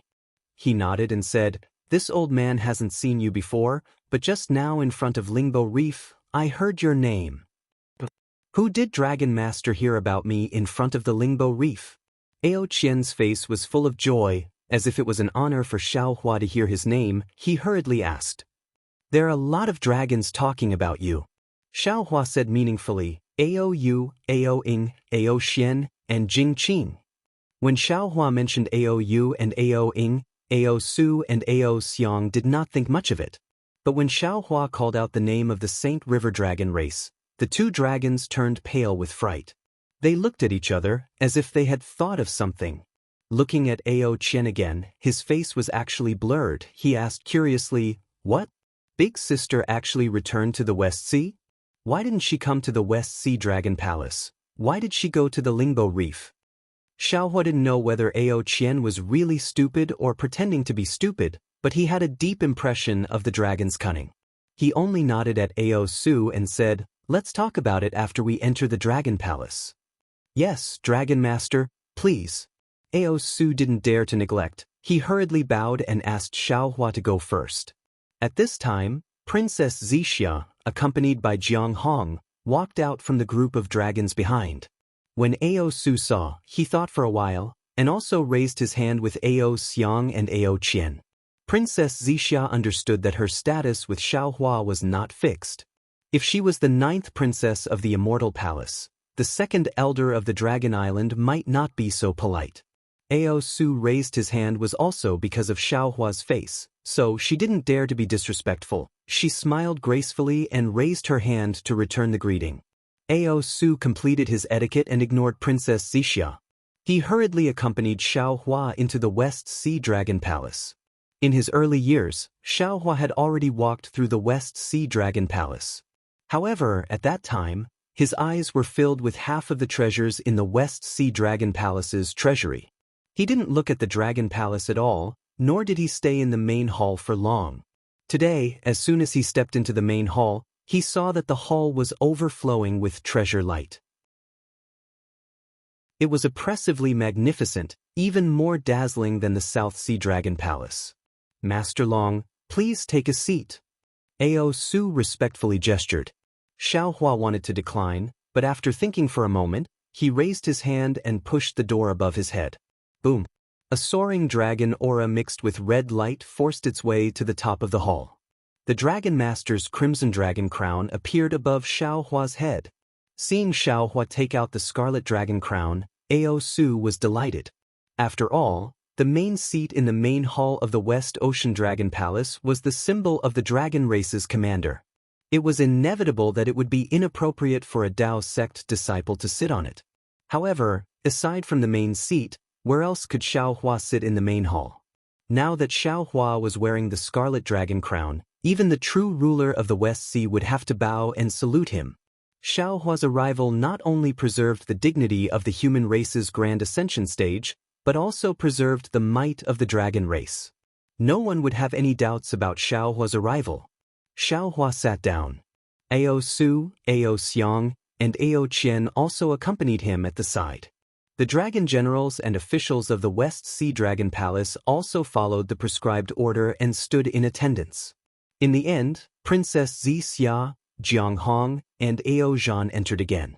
Princess Zixia sat in a guest seat in a corner of the hall, accompanied by 2 members of the dragon clan. "I didn't know that Master Long had come to the West Sea Dragon Palace, so I didn't greet you. Please forgive me, Master Long," Ao Su said politely. "May I ask why Master Long has come today?" Xiao Hua smiled and replied politely, "I had to go to Dragon Island to pay a visit to the Grand Elder, but I didn't know the way to Dragon Island, so I came to the West Sea Dragon Palace to disturb you. I didn't ask my disciples to notify you in advance." Upon hearing that Xiao Hua wanted to go to Dragon Island, both Ao Su and Ao Xiang heaved a long sigh of relief. Unfortunately, before they had a chance to speak, Xiao Hua continued, However, aside from this, I have another important matter to attend to, and I came to the West Sea Dragon Palace specifically that Ao Su's heart tightened, and he hurriedly smiled. May I ask if Master Long has anything to do with Wave Reef? Yes, that is indeed the case. Xiao Huan nodded and didn't explain any further. He raised his head and said, Jiang Hong, escort Ao Xian and Jing Qing to the main hall, and bring Ao Ying and Ao Yu's corpses as well. What? Upon hearing this, Ao Qian flew up from the jade pillar he was sitting on and exclaimed, How could second brother and third brother? I only sent third brother to patrol Wave Reef. Second brother? He didn't even leave the West Sea Dragon Palace. Ao Su's face was gloomy, and his eyes flashed with anger.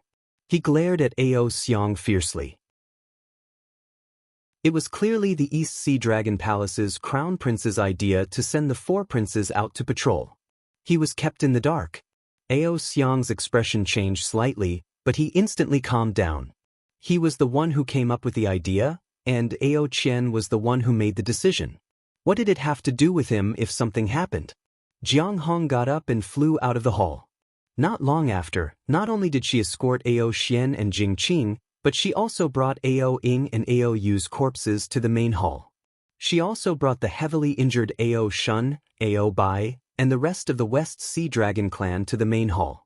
Big sister Ao Qian flew above the main hall and looked at Ao Xian in exasperation. He had a pained look on his face. Then he landed beside the corpses of Ao Ying and Ao Yu. He hugged the corpses of the two giant dragons and cried, Second brother, third brother, it's all my fault. I shouldn't have sent you out to patrol. At this point, he suddenly realized something and hurriedly said to the outside of the hall, Quick, quick, send 100,000 members of the Sea clan to welcome fourth brother, sixth brother, and seventh brother. Don't let anything happen to them. Yes, Your Highness, your subordinate has received the order. Outside the palace door, a dragon general immediately responded and urged his dragon body to fly out. Seeing that the dragon general had left, Ao Qian stood at the entrance of the main hall and looked outside for a long time, like a parent waiting for their child to return. Xiaohua sat on a huge jade chair and looked on indifferently. Although his figure didn't match the jade chair, the aura of the Crimson Dragon crown was like a mountain weighing down on the hearts of all the dragons, and no one dared to look directly at this human Grand Ascension stage being. First Crown Prince. Ao Su waited for a moment before reminding, If I'm not mistaken, the three Crown Princes should be on their way back from their patrol. The West Sea is the foundation of the West Sea Dragon Palace, and since they're the Crown Princes of the West Sea Dragon Palace, they should be responsible for patrolling. Don't give up on eating just because of some other mishap. Yes, Dragon Envoy, you're right. Ao Qian replied in a low voice before silently turning around and saying, My West Sea Dragon Palace was very lively before. Father was handling government affairs on the dragon throne, and the 9 of us were playing around in the main hall. Now that I've lost 2 of my brothers, I'm a little flustered. At this point, Ao Qian bowed to Xiaohua and said, Now that Dragon Master Xiao has come to the West Sea Dragon Palace, I'll have to ask Dragon Master Xiao to make the decision. I'm a little afraid to face reality. I'm an outsider, and it's not good for me to interfere too much in the affairs of the West Sea Dragon Palace. Xiaohua replied with a smile. That day, the Dragon King of the East Sea, Ao Qian, specially reminded me. Therefore, this matter should be presided over by Ao Su, Dragon Envoy Ao. Alright. Ao Su thought for a moment, raised his head to look at Ao Xiang and replied, I'll preside over this matter with the East Sea Dragon Palace's Crown Prince. I'll listen to Dragon Envoy. Ao Xiang didn't dare to refuse and nodded in agreement. Then, Ao Su looked around and waved his hand to signal for most of the dragon generals and sea race to leave, leaving only a few generals behind.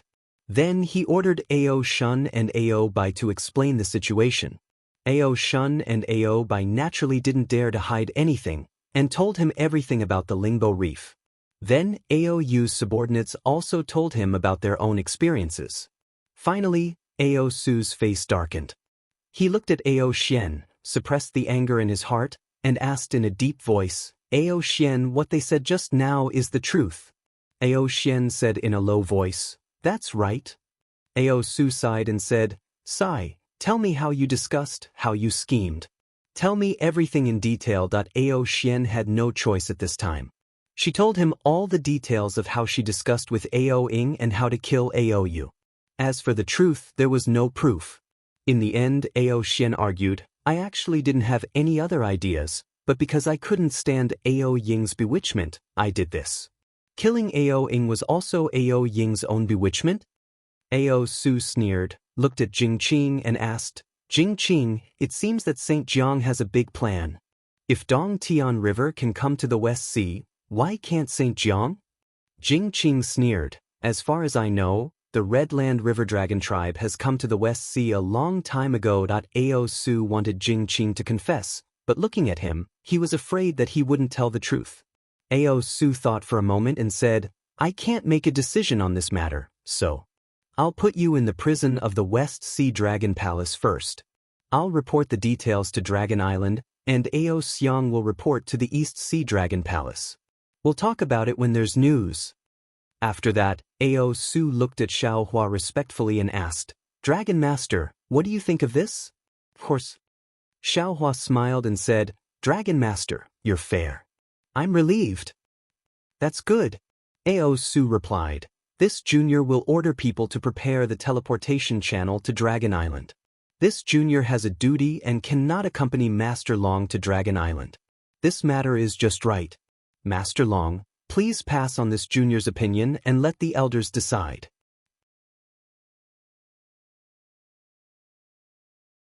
Chapter 4699. Don't be impatient, don't be impatient. Xiao Hua smiled faintly and waved his hand, saying, Regarding this matter, this old man has another opinion, listen to me first. Oh, Dragon Teacher Xiao, please speak. Ao Su was stunned for a second. Then his gaze swept over Jiang Hong as if he had already understood something. During the Jade Lake Conference, the various forces venerables have already decided that our Dao Gate will set up a defense against the world-destroying strange insects, preventing them from harassing the West Sea, and preventing them from attacking the West Sea Dragon Palace. Xiao Hua said, On that day, the Dragon Hall's second elder also had the intention to invite this old man to oversee the West Sea Dragon Palace. But this old man is a Dao Gate cultivator, how can I oversee the Dragon Palace? Therefore, before the second elder could say anything, this old man had already refused. Previously, this old man had thought that our Fortune Gate's disciples only needed to eliminate the strange insects at the West Sea's border, and did not need to care about the West Sea Dragon Palace's matters, avoiding any disputes with the West Sea Dragon Palace's sea tribes. However, through this matter, this old man discovered that the West Sea Dragon Palace is not stable because the Dragon Palace's lord is not present, and various forces are trying to gain benefits in the West Sea. Just look at Ao Xian, who has already married into the St. Rivers Dragon tribe, but she actually led a foreign force to kill her two brothers. That Thousand Beast Sacred Grounds Crimson Ground River Dragon tribe has also extended their hands to the Dragon Palace. Dragon Envoy Ao Xiang, such a chaotic West Sea Dragon Palace has already become an unstable rear. How can our Fortune Gate's disciples be at ease to resist the strange insects? Who can guarantee that when our Fortune Gate's disciples are fighting a bloody battle, some unknown force will not stab us in the back? Who could guarantee that the already murky waters of the West Sea wouldn't become even more murky and blood wouldn't seep in? And if they can't? This old man feels that our Fortune Gate should be responsible for our disciples, our Fortune Gate should be responsible for our Fortune Gate's rear, and our Fortune Gate should be responsible for the West Sea's peace and stability. Ao Su thoughtfully looked at Ao Xiang and asked, Ao Xiang, can you guarantee this? Ao Xiang was tongue-tied. How could he dare to guarantee this? Facing Ao Ying and Ao Yu who were killed because of their schemes, even if the Lord of the East Sea was here, he could not guarantee, right? Dragon Teacher, what do you mean? Ao Su asked. My Fortune Gate wants to send a disciple to guard the West Sea Dragon Palace. Xiao Hua said indifferently, this disciple will not comment on any of the affairs of the West Sea Dragon Palace. nor will he interfere with any of the internal affairs of the West Sea Dragon Palace. But he has the right to know everything that happens in the West Sea Dragon Palace, and he has the right to pass on any information that is harmful to our Fortune Gate. The Fortune Gate's disciples are humans after all. Isn't it inappropriate for them to guard the West Sea Dragon Palace? Ao Su pondered for a moment and intentionally sent the topic into Xiao Hua's hands. He said, "Master Xiao, please understand." Rest assured, Dragon Envoy Ao. Xiao Hua laughed. There are also members of the Dragon Clan among my Fortune Gate's disciples. As he said, Xiao Hua waved his hand and said, "Jiang Hong, you come over." "Yes, master." Jiang Hong was overjoyed. She hurriedly stepped forward and bowed.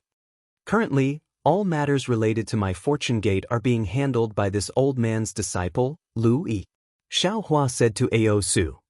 "And Jiang Hong is Lu Yi's wife. She is a member of the Dragon Clan, and before marrying into my Fortune Gate, she was the little princess of the Holy Paradise River.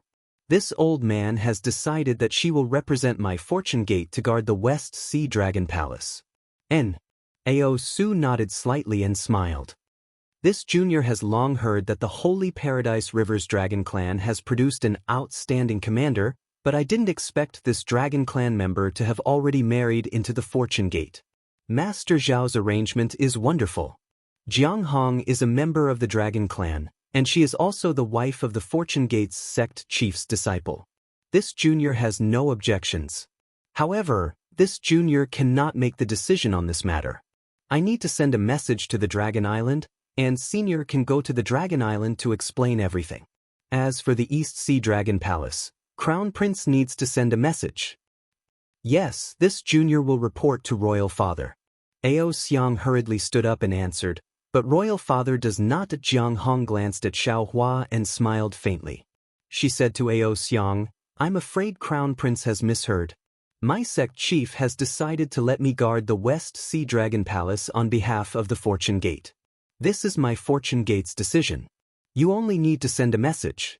As for how the East Sea Dragon King will respond, that is your East Sea Dragon Palace's matter, and has nothing to do with my Fortune Gate." As expected of the Dragon Clan with the ambition to rule the West Sea Dragon Palace. Xiao Hua sighed. Jiang Hong's words were ingenious and dignified. If Xiao Hua had said these words, it would be considered bullying the weak, but if Jiang Hong said these words, not only would it raise the Fortune Gate's prestige, it would also establish Jiang Hong's foundation in the West Sea Dragon Palace. That's right, this old man has the same intention. Xiao Hua said to Ao Su, "Is the transmission array to the Dragon Island ready? This old man's matter is 100 times more important than the West Sea Dragon Palace's internal strife. It cannot be delayed." Ao Su was very happy to see Xiao Hua inserting his forces into the West Sea Dragon Palace without shedding a drop of blood, because the Dragon Island had originally planned to let Xiao Hua restrain the Dragon Palace of the Four Seas. Moreover, he also understood that even if the East Sea Dragon Palace's lord received this news, not to mention that what was done could not be undone, even if Xiao Hua waited for his decision, Ao Su would have to consider the consequences of not letting Jiang Hong enter the West Sea Dragon Palace. Because the Fortune Gate's disciples could find an excuse at any time, saying that the West Sea Dragon Palace's situation would affect their safety. At that time, if the Fortune Gate forced their way into the West Sea Dragon Palace, it would not only be the West Sea Dragon Palace that would lose face, but also the East Sea Dragon Palace's reputation. Therefore, Ao Su believed that the East Sea Dragon Palace would make a wise choice and accept the fact that Jiang Hong was overseeing the West Sea Dragon Palace. Therefore, Ao Su hurriedly smiled and said, "Dragon Teacher Xiao, please wait a moment. The transmission array to the Dragon Island is not that easy to set up. On one hand, the transmission array needs to be activated, and on the other hand, we need to obtain the Dragon Island's approval through a transmission array. So troublesome. Xiao Hua frowned and grumbled in displeasure. "This matter involves my Dragon Island's defense, so I ask for Dragon Teacher Zhao's forgiveness," Ao Su carefully explained. At this time, Xiao Hua raised his head again, looking outside the West Sea Dragon Palace, and said with a smile, "He came just in time. Looks like he should also make a trip to the Dragon Island. Ao Su was slightly taken aback, somewhat puzzled, and wanted to release his spiritual sense. At this time, outside the West Sea Dragon Palace, a kind of raging dragon's might came from the sea, instantly enveloping the entire main hall, and even the entire Dragon Palace. A kind of indescribable complex feeling emerged from the bottom of Ao Su and the other dragons' hearts, whether it was fear, respect, or worship. Ao Su's heart skipped a beat, and he hurriedly flew up from the jade pillar, exclaiming in surprise, "Could it be?" Boom boom boom. The originally quiet jade-like seawater suddenly emitted a rumbling sound. Layer after layer of dragon tattoos mysteriously appeared in every inch of the seawater. None of the dragon tribe members could remain still. Some of them could not endure the heavy pressure of the dragon's might and crawled on the ground. Some of them trembled and forcefully supported themselves. Even Ao Su curled up his dragon tail, not daring to reveal his dragon body under the dragon's might. His surprise was mixed with bitterness. He understood that this was a kind of natural suppression that a high-grade dragon instinctively had over a low-grade dragon, and it was not something that could be resisted by any strength. Hee, fellow Taoist Yun. Xiaohua patted the crimson dragon crown on top of his head. In an instant, its brilliance spread across the entire West Sea Dragon Palace, slightly reducing the invincible dragon's might. After that, he flew out of the main hall, laughed and said, "You should restrain your dragon's might a little. Otherwise, before you can swim to the West Sea Dragon Palace, your dragon descendants will all turn into sieves." Upon hearing Xiaohua's voice, a dignified voice echoed out from the sea, "Even if I restrain my dragon's might, they will still not be able to stand in front of me." Along with the voice, the dragon's might retracted like a tidal wave. In the distance, a golden light flickered, and a few flaky shadows emerged from the water. When they landed in front of Xiaohua, they rushed to a spot and transformed into a fist-sized ball of light. Swoosh! Right after the ball of light was formed, it exploded noiselessly, revealing a huge dragon like an ink brush. Wasn't he Reverend Yun? Reverend Yun was right. Although he had retracted his dragon's might, the unparalleled upper-grade pressure still came from the hearts of Ao Su and the other dragons. Their bodies were still trembling, and they could not remain calm. Nevertheless, Ao Su dared not to be negligent. He forced himself to endure the pressure, then raised his dragon head respectfully and cried out, "Junior Ao Su, the second elder of the Dragon Palace, offers greetings, Reverend Yun." Reverend Yun raised his dragon head and coiled his dragon body. Immediately, a golden light flickered again, and Reverend Yun transformed into his human form. The innate upper-grade pressure immediately vanished. Then he raised his hand and said, "You may rise." "Thank you, Reverend." Ao Su felt as if a heavy burden had been lifted off his mind. He hastily transformed into his human form and answered with a flattering smile. Then, the group of dragons hurriedly bowed and greeted him. Reverend Yun looked at them from time to time and nodded. "Fellow Taoist Yun, please take a seat." Xiaohua said smilingly, "In this dragon palace, I can never be compared with you." "Fellow Taoist, you are too polite." Reverend Yun nodded slightly and sat down on the seat of honor. Xiaohua, Ao Su, and the others sat beside him. "Fellow Taoist Yun, you're quite fast." Xiaohua smiled and said, "I thought you wouldn't be able to make it to the Dragon Island." Reverend Yun looked around and asked, "Didn't Ao Shi forbid our Fortune Gate from meddling with the West Ocean Dragon Palace? Why did fellow Taoist touch his reverse scale?" "Hee, fellow Taoist, you may not know, but this is what happened." Xiaohua told Reverend Yun the whole story in front of Ao Su, and finally said, "I was worried that something might happen to the West Ocean Dragon Palace again, so I sent Jiang Hong to guard the palace." You're tuning in to the Passion Pages YouTube channel. We're so grateful for your support, and don't forget to subscribe to join us on this incredible journey through captivating stories. Your generosity through donations truly makes a world of difference, as it's the primary source of revenue that allows me to expand and enhance this channel for you. Thank you from the bottom of my heart for being a part of this adventure.